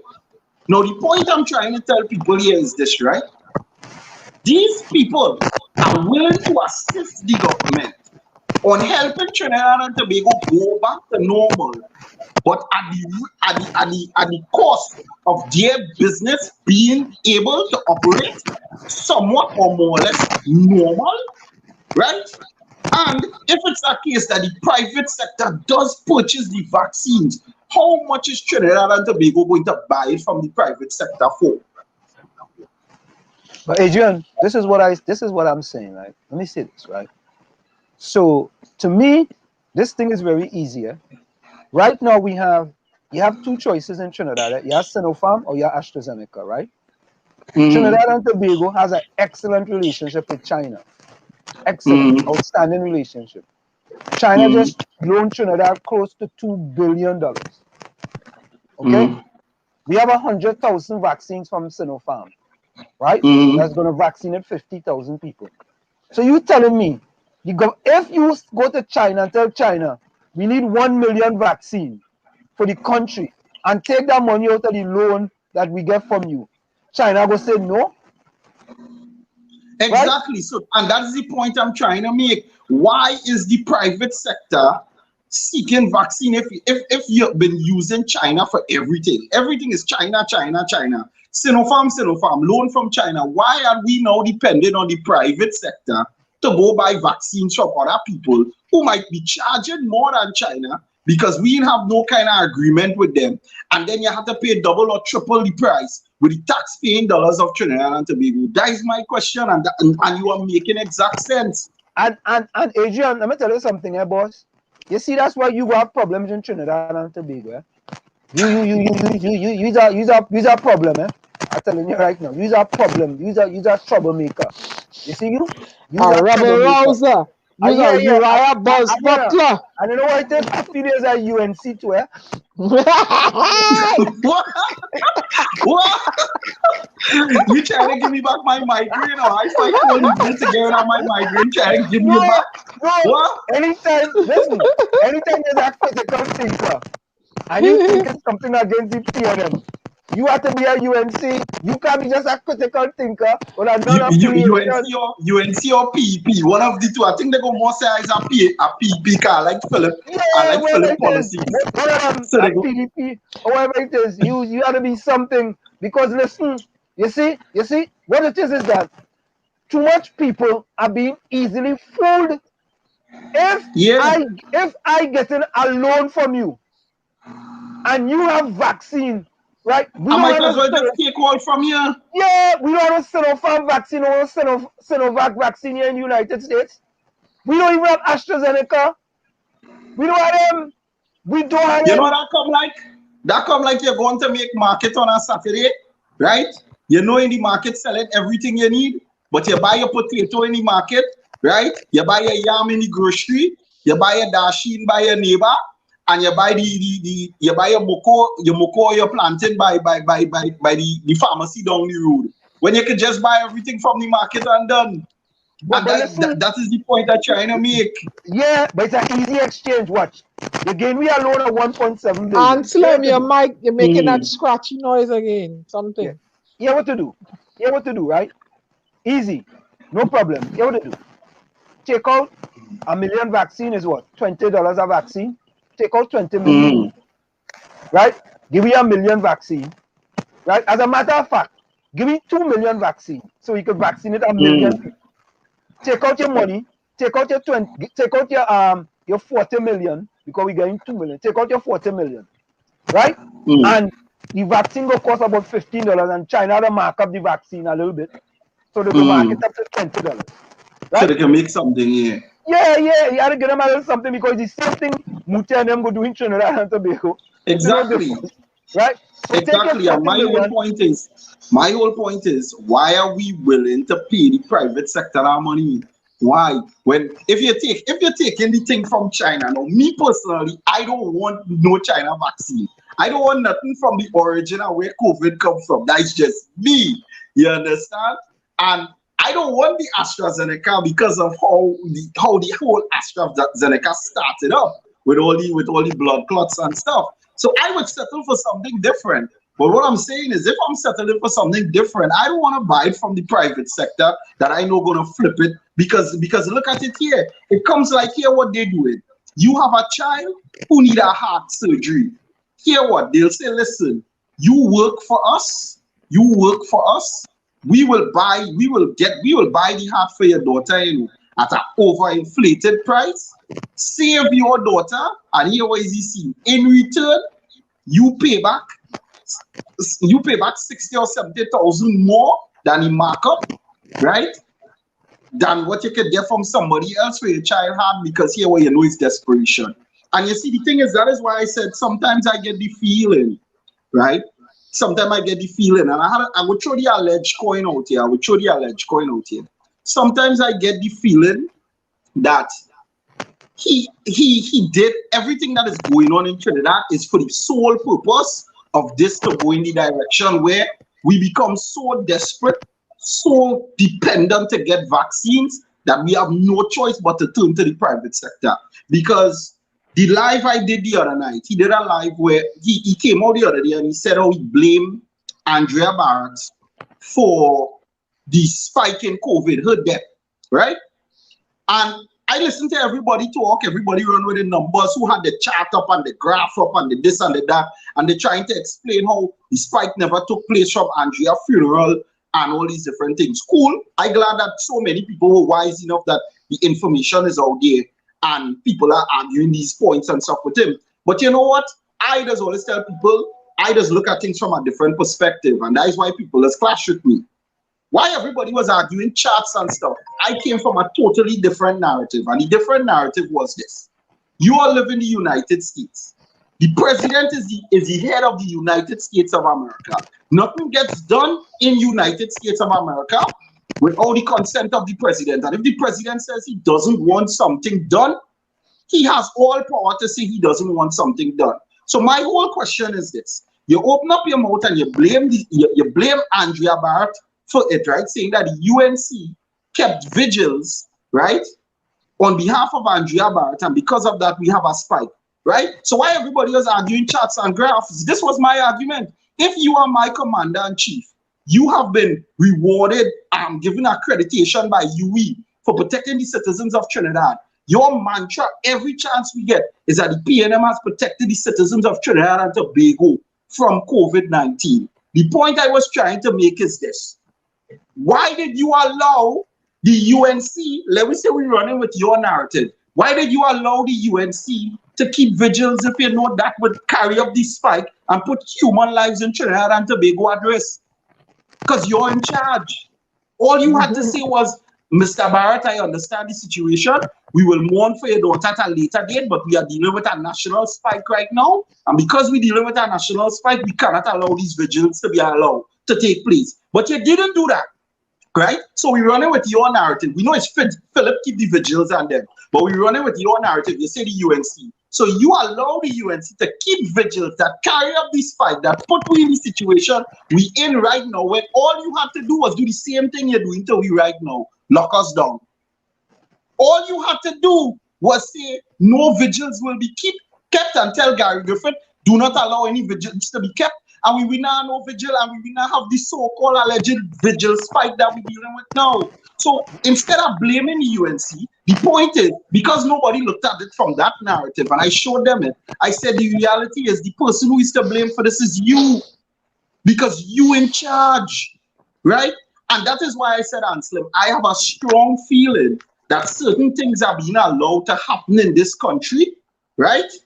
To give this spike, because, oh God, let me look at every possible movie where it has zombie and this and that involved. When things get drastic and things get out of hand, you just always go to the private sector. You just go to private military, you just go to private this, private that. If we have a thing running so rampant in this country, and the business sector can't make no money because they're trying to say citizens not listening. So you need to make it harder on citizens, right? If you're going to make it harder on citizens, right, And all of a sudden, because all you so want 1 million people to take vaccines, all you're willing to pelt out all your money to buy 1 million vaccines, to vaccinate 1 million Trinidadians, right? But what cost is the government buying it back from you from? What cost? You see, Adrian. What cost? And why we can't just take all from China, since China is our best friend? China have Chinatown, China have the pitch lake, China have a big building, China giving me the most loan. Why would I go to a private sector owner when I have a whole nation that have 10, 20, 30, 40 billion over the average private sector owner in this country and take vaccines from him? It's not making no sense. Somebody is benefiting from this. Well, look at Adrian. I have to tell you the facts. When I look at this thing, and I see Trinidad get a loan from China, it's almost 2 weeks now they get a loan, right? And the way how the numbers in Trinidad going, even though the numbers are sort of misleading, the numbers with respect to positive cases, because those positive cases, the numbers are misleading. The numbers is for like a 4-day period. And I was trying to tell one of my other PNM friends that, the number is very misleading, and I did the maths, right? They say 601 positive cases in the last 24 hours. However, there are asterisk next to 601, and that 601 cases from first, as an example, from April the 14th to April the 19th, for example. So you had to kind of do maths. You know what I mean? So to me, with all these misleading information, right? People starting to get kind of queasy, man, when you give them these numbers because they can't believe it. Well, actually, let me say this. For the first time, I call out a person on 91.9, Pastor Google. And the reason why I call him out is because... wow, I can't believe I missed that, boy. The reason why I call him out is because... He came on the show? No, you don't come on this show. No, he ain't gonna come. I was listening to his program in the morning, Constructive Talk with Pastor Google, right? And I tell him, you need to change the program to Unconstructive Talk, with Pastor Google. And he's a pastor, right? If information in the public domain is inaccurate or misleading, right, or you ain't sure, the best thing you could do as a pastor is to leave it alone. But don't try to defend it. I don't think so. I don't think so. You remember churches going and get 5 million and nobody don't want to jeopardize that church money. Nobody want to jeopardize that church money. Jeopardize sweet church money, I don't know, but I was listening to the program and I felt that the fella needed to be honest, right? Because there's a quote that says it's better to keep your mouth shut and make people think you're a fool than to open it and confirm it. And I was very disappointed with the fella as a pastor, right? If he was my pastor, I would have called him privately and tell him, I said, boss, the statement, guys, they told us that however you want to make the narrative, whether it's 25,000 one way and 25,000 the other way, or whether it's for a 3-day period, but the data, CNC3 are the data that shows the spike in COVID in Trinidad and Tobago was because of the travel done during the Easter period. That is what everybody broke it down. But let me tell you something, Anselm. I heard you say something that you're studying the people, how the numbers are thinking. Let me tell you something that is going on right now in Trinidad and Tobago, Anselm, and I'm loving it. When I say I'm loving it, I'm loving it. You would have seen yesterday, he came out and he said, everybody only blaming me. Right? You would have seen he come out and say, everybody in Trinidad only blaming him, right? The Prime Minister, right? But for months, the Prime Minister has done nothing but blame the citizens of Trinidad and Tobago for everything that takes place, right? But here why he is being blamed right now, and why I'm telling you I wish this lockdown could go on. I wish this lockdown could go on till next year. When I say lockdown, I mean this curfew lockdown. That is why I'm not against these wealthy people pushing to lock we down more, I'm loving it. You want me to tell you why I'm loving it, Anselm? Because the citizens don't have no party, because they don't have no avenue, because they don't have no savannah, because they have no place where they could drink in the road and line with their friends in large numbers, everybody lock up home.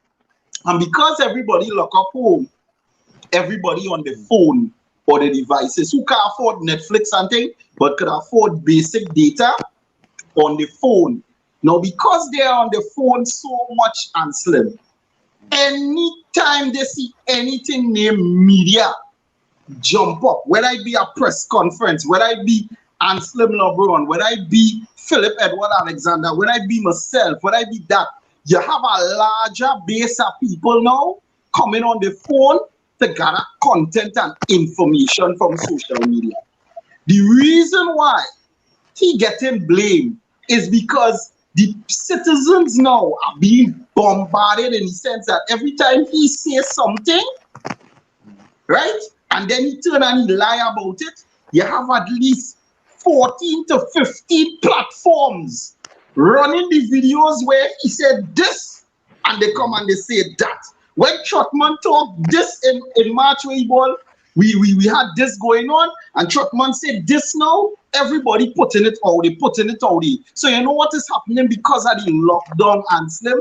The Trinidadian and Tobagonian citizens are becoming wiser to the lies that the government's spinning because they had nothing else to distract them. So they're seeing it. They're getting to see it. It's the same way how they're running the one with Terrence say we would never get a big spike in this nation, and then now we're talking about we have a big spike, and then you hear the Rasta man ball, oh, bumbo clat. Why you feel that going on? It's because people now are showing them where, hey, he lying, hey, the numbers ain't making sense, hey, this not adding up. And the thing is, you can't run from it because it has so much more content creators who spreading the message along with yourself. That is like, if they, let me just say they duck me, they might bounce up you. Let me just say they duck you, they might bounce up Philip. So in some cases, the information reaching them, right? And it ain't getting to pass below the radar. And when it pass below the radar, people are holding Kito, they are comfortable by saying, well, Uncle Kito says, you say so. But look, now you're saying something else, so he can't run. He can't hide. And that is why I say, I don't mind if this lockdown lasts for a few more months. If it's anything that's supposed to happen at the end of this lockdown, Trinidadians supposed to be a bit more intelligent, or at least that is what I'm praying for. That is what I'm praying for, Anslow. Malcolm, welcome back, Malcolm. Malcolm, are you hearing me? You hearing us? Malcolm, we are trying to get the other gentleman here. Malcolm, are you hearing us? Malcolm? Tell him if he come in and he ain't getting in, just tell him go back out and come back in. Yeah, Malcolm, go back out and come back in, yeah, because we're not hearing.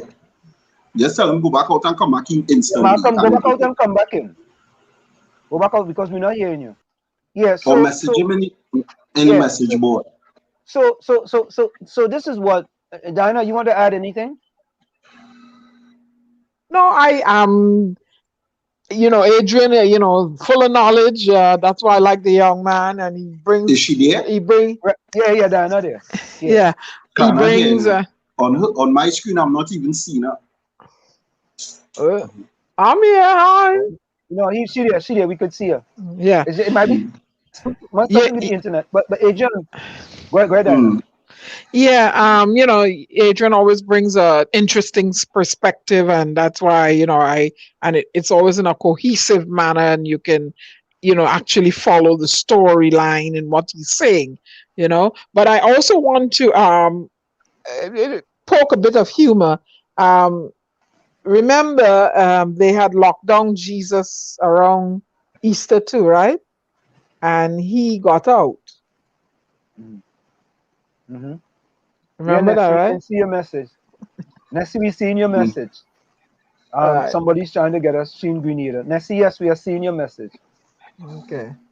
So yeah, so Diana, I hear you loud and clear. You know something, Adrian, is that we are let me see if I could try to get Malcolm back in here. Hold on. Malcolm, are you hearing us now?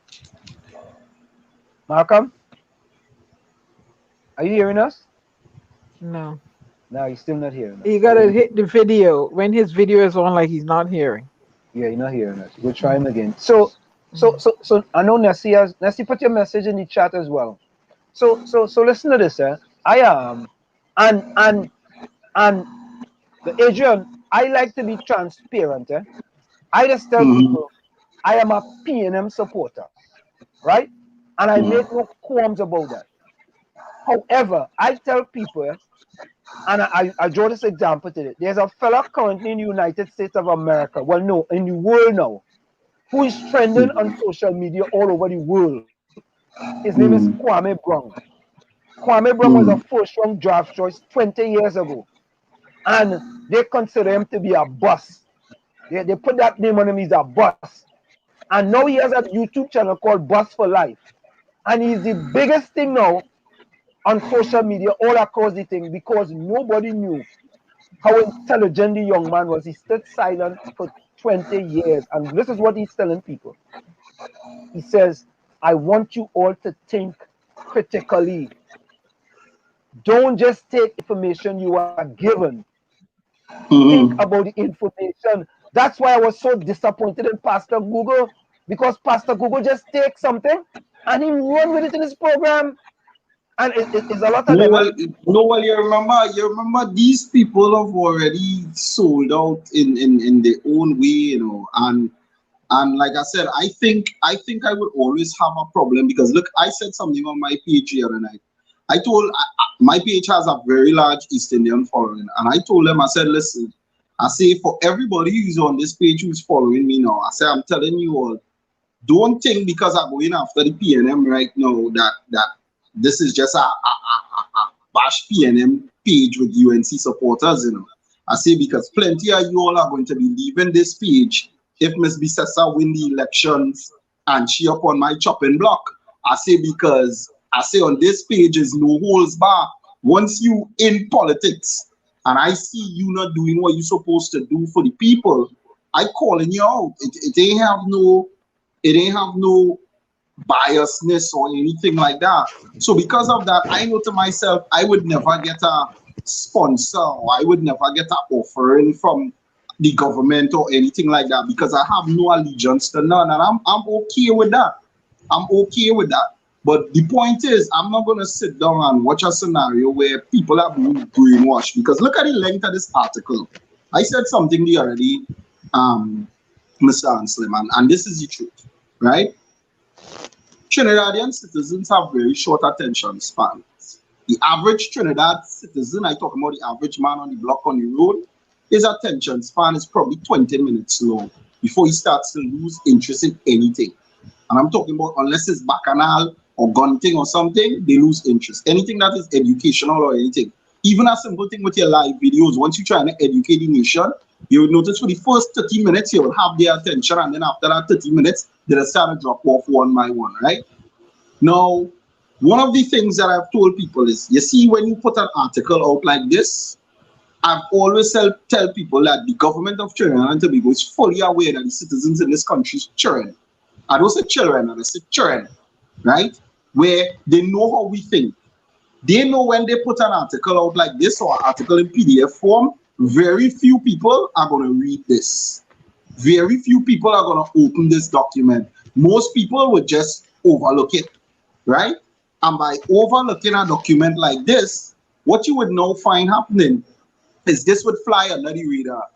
And then the next minute you would hear Syrian people or the 1% bringing in vaccines for Trinidad and Tobago and the government is going to purchase it. And then you would hear the people start to quarrel about how them getting to do that, where this come from, not knowing that this came out in an article, it's just you didn't read it.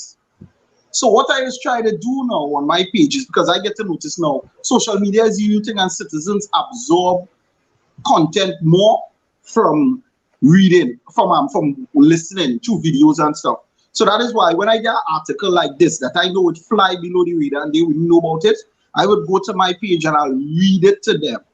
I'll read it to them. And the reason why I'll read it to them is because I want them to become educated and become critical thinkers and question this. Just like how from the time I said that, you was able to say, why do that when we done in business with China and China could just give us all? It makes more sense. And that is why I'm saying it. My goal with my page is not to quarrel or bash the government. It's to get people to the mental capacity to ask these questions.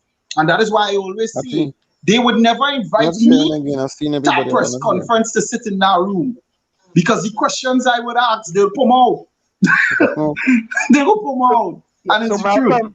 Malcolm, are you hearing us? Malcolm. They say you are in the show. Everyone can see and hear you. Malcolm, are you hearing us? Do you hear what I'm saying? Yeah, we hearing you, Malcolm. Malcolm, we are hearing you, but are you hearing us? Yeah, Malcolm, we are hearing you, but are you hearing us? Well, I'm not here. I'm not hearing him at all. Yeah, we're not hearing him. So listen to this, Listen to this, Oh, hold on. Let me say this. Nessie says, Nessie have problems, boy. Hold on. Nessie says, Caribbean Airlines don't want to give back people their refund, right? Diana will pick that up for you, Nessie. Then Nessie says, since last September 2020, I requested my money back from them and was told that a lot of people requested same. It will take 90 days. Up till now, I'm yet to get my ticket refund from Caribbean Airlines. Well, Nessie, I'm sorry to tell you, but Caribbean Airlines have been losing millions and millions of dollars during this pandemic. 795 million US last I read. So I don't know if, well, Nessie, if I was you, this is what I will do. I will ask them for a credit for a ticket, to pay for a ticket. That might be a better suggestion than trying to get back a refund, because I don't think you gain any refund. I really don't think so. They ain't have no money. You know, since this pandemic start, the money gone. So that's my suggestion. You know, because they lose too much money. Let me make a point here. I like to read, Adrian. I like to read. I don't know if he's hearing me, but I came across some literature where it said China's agenda. I'm going to try to recall what I read in a nutshell. China's agenda and Taiwan. China is trying to not have the rest of the world not recognize Taiwan in its own sovereign way. So that is why they, march into all these places and give them these small loan, bait them with these small money, small change, and they look for the weak industries, and then they give them these loans with these, blood-sucking interest rates. And like I said, where I saw an article where Malaysia wasn't able to, was it in Malaysia or Sri Lanka, wasn't able to pay back the loan, and they seized their port. So I know China's history on human rights. I know China's history on women. I know China used to throw their female. Now China had a thing where they only allowed people to have 1.5 baby. Tell me if I'm wrong, Hans. Let me hear. 1.5 child. How you make a half a child? I don't know. But they used to throw the female babies in the Yangtze River. You understand what I'm saying? So I don't know why a country wants to be bedfellows with a country with a human rights history as that, throwing away a child in a river.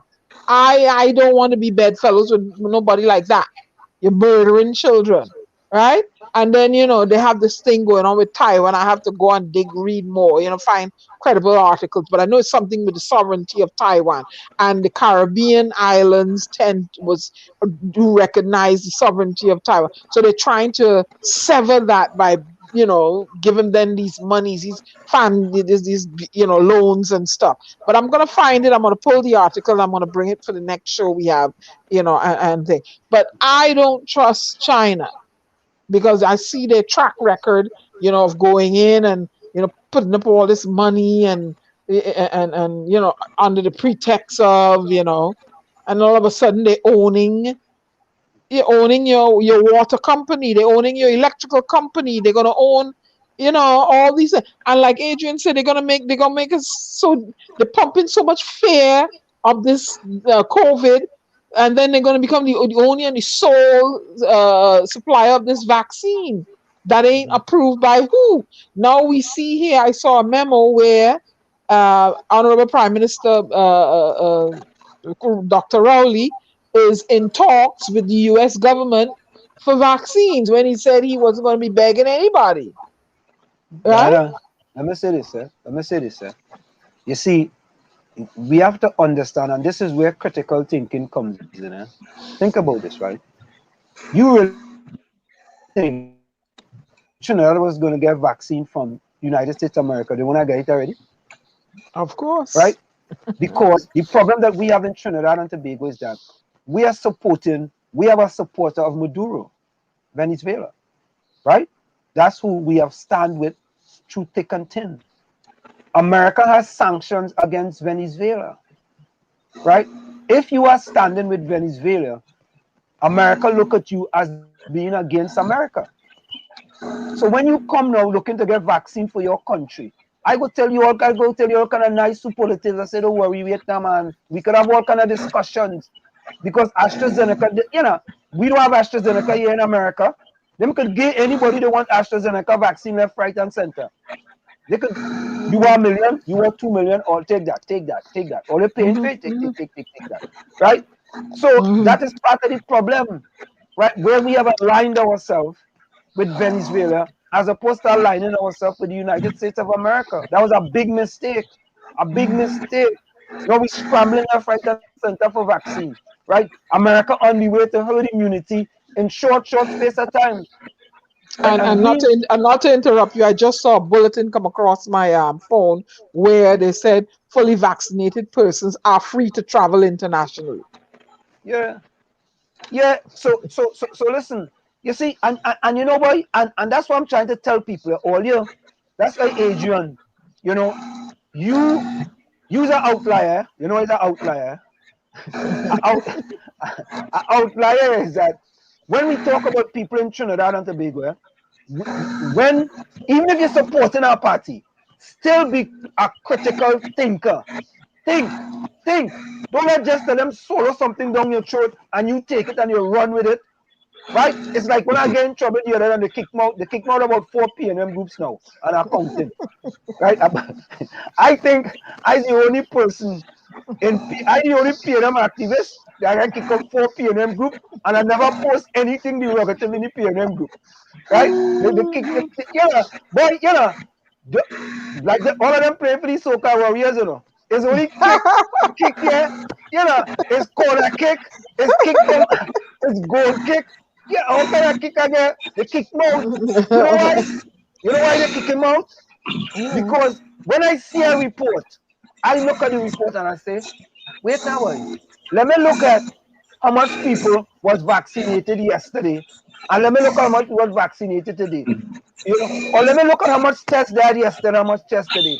One day they have 145,000 tests done. Next day they have 141,000. I said, but wait now. Like 4,000 Somebody have a lot of background noise. I don't know if it's Malcolm in the way. A lot of noise. You have to drop him out. Lot of noise, Anselm. A lot of noise. No, that was Adrian. Adrian, you lost me? Yeah, you have something in the background playing. Oh, sorry. Yeah. I was studying what tune I opening my lives my live with. Why you thinking for my content? So I figure a good song to open my live with tonight is Dr. Kitch, aka the Needle now, boy. Since we in the vaccine race now, boy. We are the one too, you know. We are the one to play too, boy. Diana picked that one too already. Yeah, so let me continue.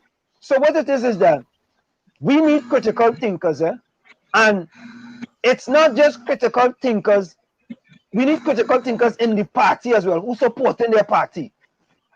And when your party does something or says something, you need to say, but wait now, boy. Let me give you an example. Let me give you all an example. This is an example. This is a prime example. I want you to listen to this. This is an example, right? Right? So many people talk about Dr. Rowley, right? Get COVID because you don't want to take the vaccine, right? You know, people say, it's too convenient, all kind of thing, right? So here is the question now. I like to play. Listen to this one. I did a PCR test very recently. That test came up negative. I took the view, and whilst I urge people, the only answer is with the vaccines, I took the view that just because I hold a position in public life, that I should not be the first one out there taking the test. My husband took the vaccine because he has the comorbidities, and he has been fine since taking the vaccine. So let me say this. They asked Mrs. 𝗪𝗶𝗹𝗵𝗏 if she take the vaccine, right?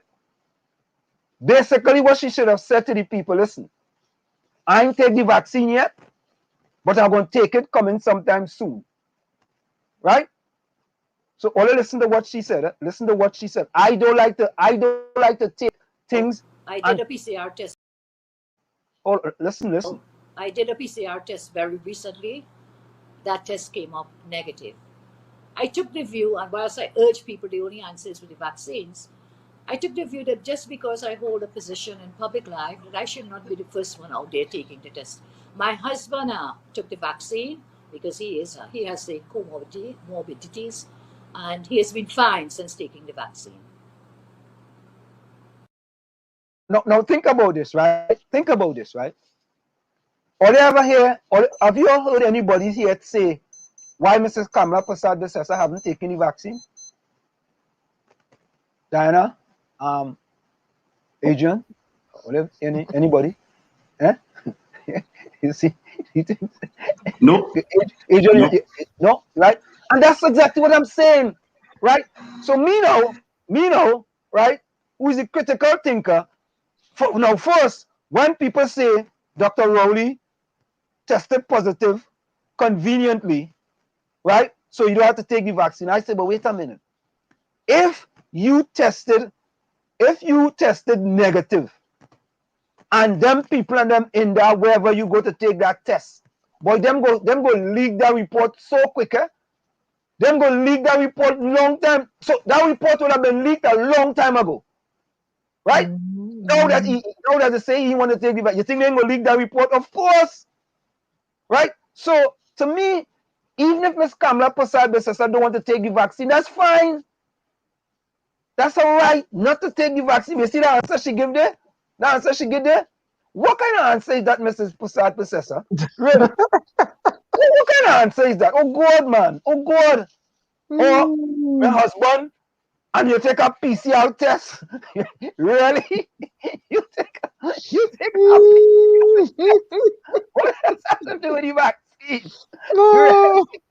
No, I'm serious. Right? But you know now, now that I bring it in, you go, oh God, you're attacking Mrs. 𝗪𝗏𝗏𝗏𝗏𝗏. But listen, critical thinkers listen to that and say, but wait now, boy, that making sense? That ain't making no sense. Nope. You take a PCR test. Eh? You know how much tests I take on a weekly basis? Rapid test? Eh? Oh God, oh God, boy. That is the way it is, yes? I don't know. I was approaching top of the hour answer. Yeah. Let me get I don't read a lot. Hey, look, my partner just come in. Who's that? My partner. He said, answer me and understand the thing. What thing is that, boy? Because I not too bright in the 𝗪𝗏𝗏𝗏𝗏𝗏 I from, you know. Oh, gee. As them drop the kitchen needle on them or something. I ain't got time to join your partner. Yeah, I know because no, I'm not too bright. JB, help me now. You know, since the other day, I was hearing you saying that you're from 𝗪𝗏𝗏𝗏𝗏𝗏, and I had a little joke to give about 𝗪𝗏𝗏𝗏𝗏𝗏. Top of the Yeah, hour, when we come back. when we come back. Of course, it's in the village with the dark triplets on WZY 95.9 FM. We come to you every Tuesday, Thursday, and Saturday from 7 to 9 p.m. Is which one? Is bad injection, right? Kitchener. No, all right, we gotta get that one when we come back. I thought it was the bad injection. Kitchener. No, the bad injection is by the bad boy, by that fella. All right. So, no, hold on. Let me see if I get that one here. I thought I had that one in. Kitchener bad injection, Black Stallion, Tobago Crusoe. Yeah, that one's good. The virus. The virus? So he's good, yeah. All right, let me see if I get that one. Hold on.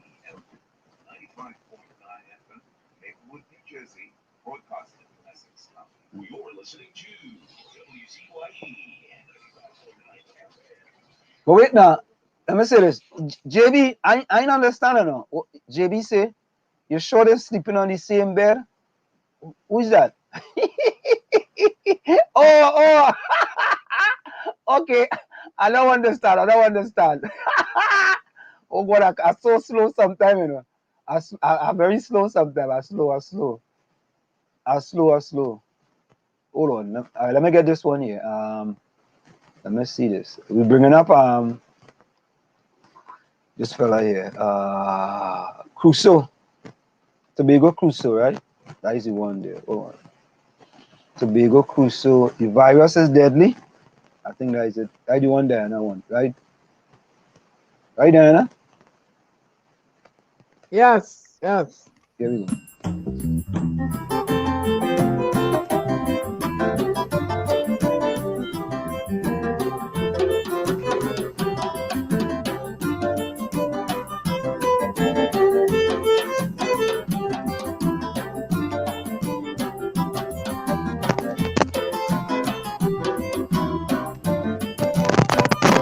COVID-19 so vicious and mean. I hope drinkers don't think it's not 19. This virus so deadly and dread. Thousands of people already dead. Please stay at home and don't go nowhere. And if you're spiritual, I beg you to pray. Because if you start coughing, I'm telling you, the undertaker waiting with his coughing too. I'm telling you, my people, be wise. Wash your hands, wear your mask, and please sanitize. I'm begging you, be careful out there, and hopefully one day this virus might disappear.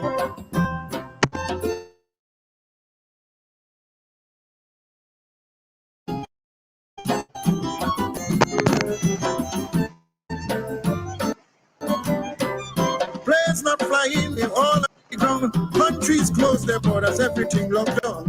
Stay at home, authorities warning you. I thought them bandits would have stayed home too. But I hear bank robber is on the run. All up a bank without any gun. He told the bank workers, well, this ain't up. Hand over the cash, otherwise I'll cough. I'm telling you, please, my people, be wise. Wash your hands, wear your mask, and please sanitize. I am begging you, please, be careful out there, and hopefully one day this virus might disappear. Yeah, boy, we hope that virus disappear. Hold on. Your mic scratching, Ansley. Your mic scratching. Something with your mic.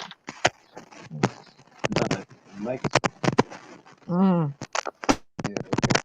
All right, yeah. So all right, let me read some of the comments here. Hold on. Let me read some of these comments and the comments far and wide. Hold on. Aha. We have, or somebody says, we have to watch Chiochong with our energy sector. Oh God. Hey, China is #1 in the world. Yes, it's true. They seized the port. Erica John, welcome. Good night. All in here also. Gary Mabia says, neither do I. Lana says, Chin trying to take over worldwide by lending money where they'll soon own and the country cannot pay. We have to watch Chiochong with our energy sector, Gary. Well, said U.S. Embassy donated tent to people.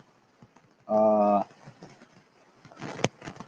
head of CARICOM, it has great responsibility. Responsibility comes great accountability. Nessie says the big fish will always eat. Nessie, I see you see something, but why they ask you 90 days? Caribbean Islands could tell you anything. They could tell you 140 days. Caribbean Island no money. How they could get you? Lana says, all we in public every day, so we must not take the vaccine. Lana, I think Adrian agreed to that too. I think the way things going in Trinidad and Tobago, you're not gonna have a choice, right? JB says, you sure Kamala and her husband sleeping? God. Between me and you, the way how this article that I read tonight reads, where they say unless 1 million people take the vaccine, it seems to me, it almost sounds like they trying to tell us, if you don't do it, you go see.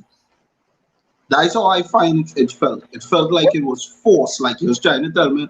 Because if you could tell the government 1 million people must take the vaccine, all you have to do is put people here. Remember, we don't get so indoctrinated with this fear with this vaccine thing. All you have to do is start to tell people, if you don't take the vaccine, you can't work and you can't this and you can't that. And the thing that I've been seeing going on in this country is, it seems like we rights don't really mean anything, and people not willing to stand up for their rights.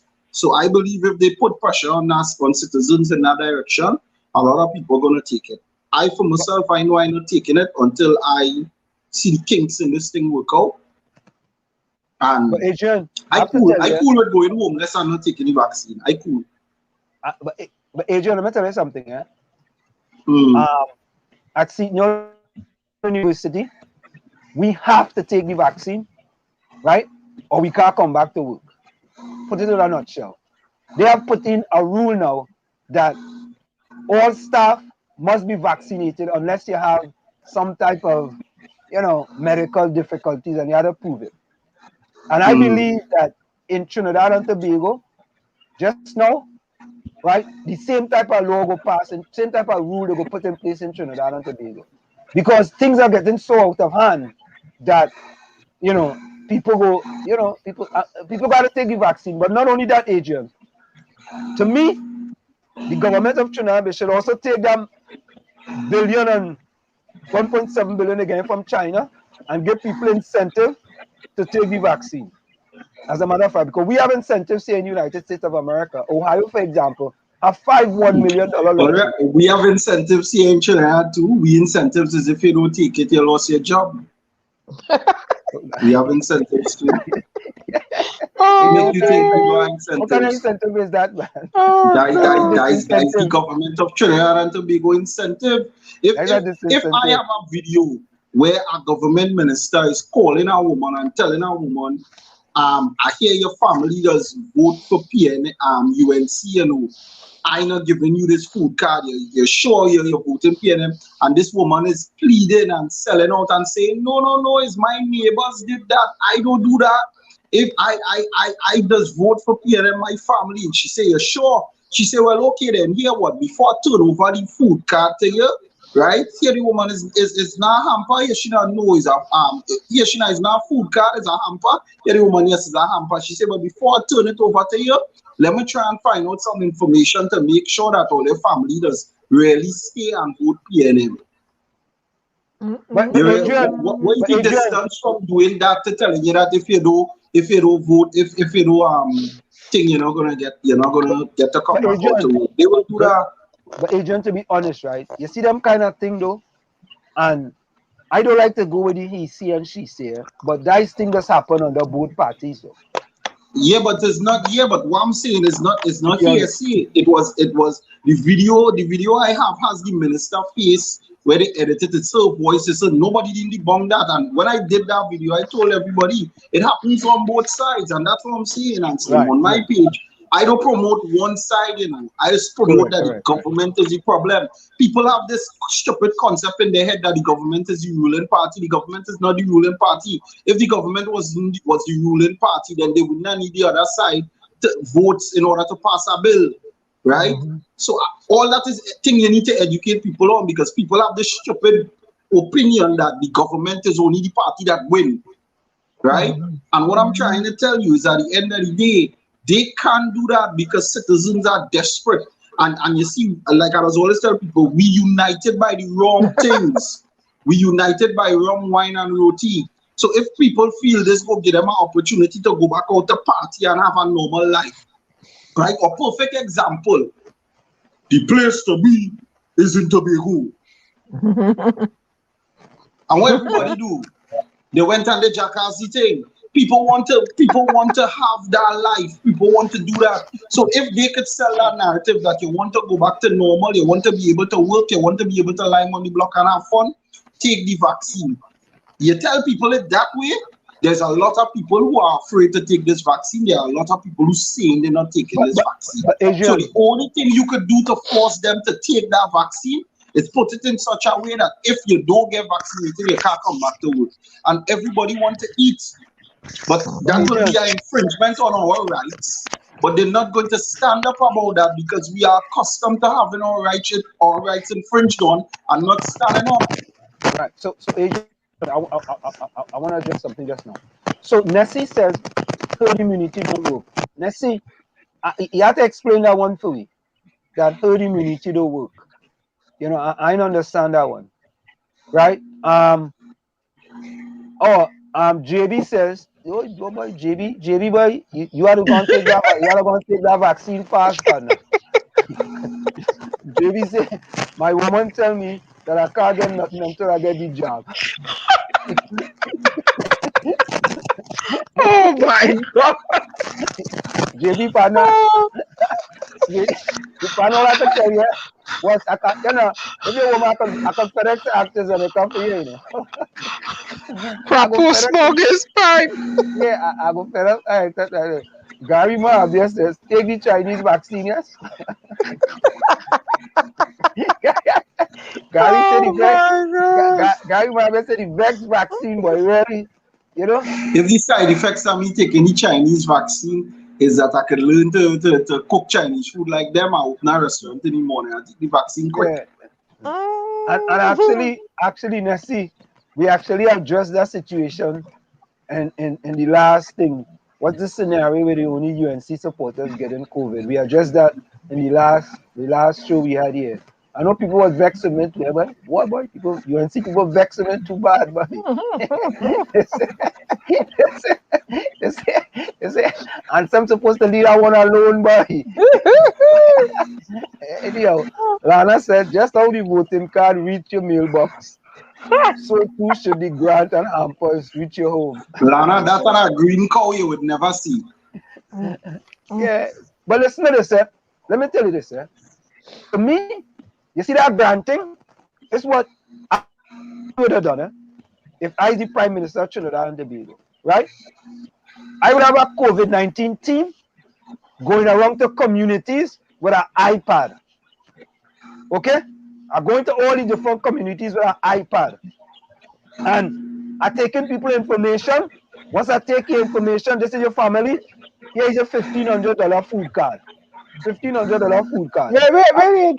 Wait. Yeah, right? I go here, and once your information go in the iPad, if there's a third wave, I don't have to come back to you again to get any information. Right? You show me your ID card, I put the information in. Joe, bro. So listen, like if I go up to my car, I go in all the planning. I go in apartment 1-1, I ring the bell. Hey, who's in charge? All right. All right, yeah. Perfect. You saw so? All right. Here's your 500, $1,500 card. Wait. Answer. Yeah. Can I say something? Yeah. You had some of this to drink tonight, or? No, I could call my wife and actually bring some for me. Answer. Let me tell you something, right? Yeah. When they come around with that free elections and they give you $300 to cast your vote on both sides of the political arena, right? Yeah. What it does get? Yes. It doesn't get nothing. You just get 5 more years of whatever they shout, right?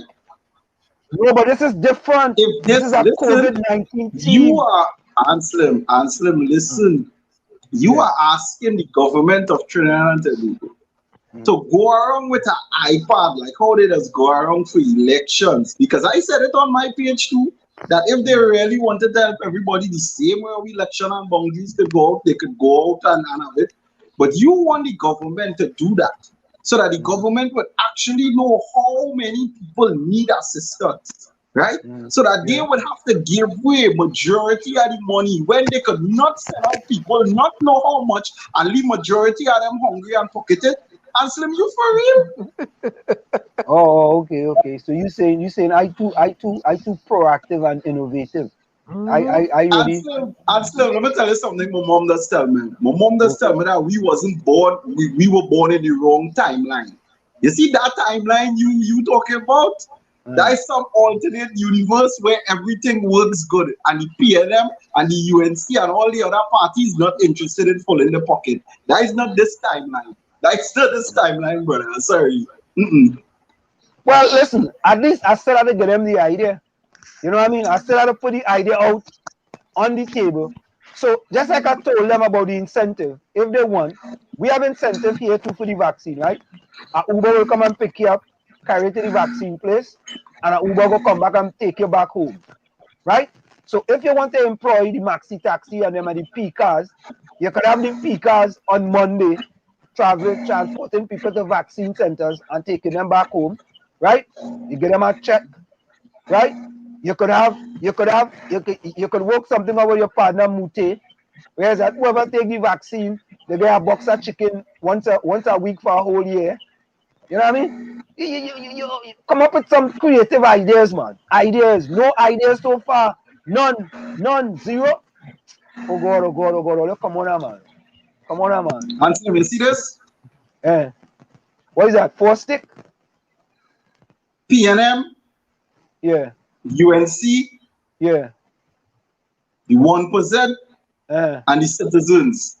Right. We always draw the short straw. The day we can learn to hold these three accountable, we go hold this straw. But we don't know how to do that. You understand what I'm saying, Anselm? Yeah. We don't know how to do that. We living in a nation where these people, like I said, if this COVID goes on longer and this lockdown goes on longer, the citizens will become wiser. But what I'm trying to tell you, Anselm, is that you are dealing with a government that is not interested in getting people wise. It's not gonna happen, brother. It's not gonna happen. It has no benefit to them. But Adrian, I want to believe that if we continue to believe it will not happen, it will not happen. But if we believe that changes can be done, it starts with us. Right, and I always say that. I have hope. Listen, as long as you have life, you have hope in one slip. But what I'm trying to tell you is you have to get them out of that sheep mentality. And I'm telling you, it's very hard for them to break because of the fact that it's been done for them so long that they listen, you know, it have people who genuinely believe that what they get from the government is what they genuinely deserve. You know that? I could agree with that. But let me tell you this, you see, I read the book, The Magic of Thinking Big, right? And the book Mindset, and most individuals have, you know, we either a positive mindset or we have a negative mindset, right? And the mindset, right, kind of, for example, they use John McEnroe as an example, and they use Muhammad Ali as another example, a person with a positive mindset. John McEnroe was a tennis player, and whenever John McEnroe was losing a game, it was always because it was too cold, or the referee cheated him, or his racket, something was wrong with his racket. It was never him looking into himself to figure out, boy, what can I do to get better? It was always something else. And you look on the other side, Muhammad Ali, right? Different mindset, right? Muhammad Ali used to find a way to do what he needs to do. You know, find a way to do what he needs to do. And he was very successful. Another one is Michael Jordan. So for us in Trinidad and Tobago, and Adrian, it only had to start with one, you know. So hear this now. Let me get this one, but let me read a few of the comments. But let me say this. I listened to a guy called Dr. Boyce Watkins, and a lot of PNM people just come on here, and here what the first thing that they say, Diana, you know that very well too. Hey, only 4 viewers. Only 4 viewers. Oh, look, nobody listening to all you. And I said to them, we don't come on this program here because this program is also on radio here in New Jersey, right? We don't come on this program here and tell people that's not us. We don't come and say, share the live. We ain't starting this program till we see 50 people on the live or till we see 100 people, right? And people just come on the live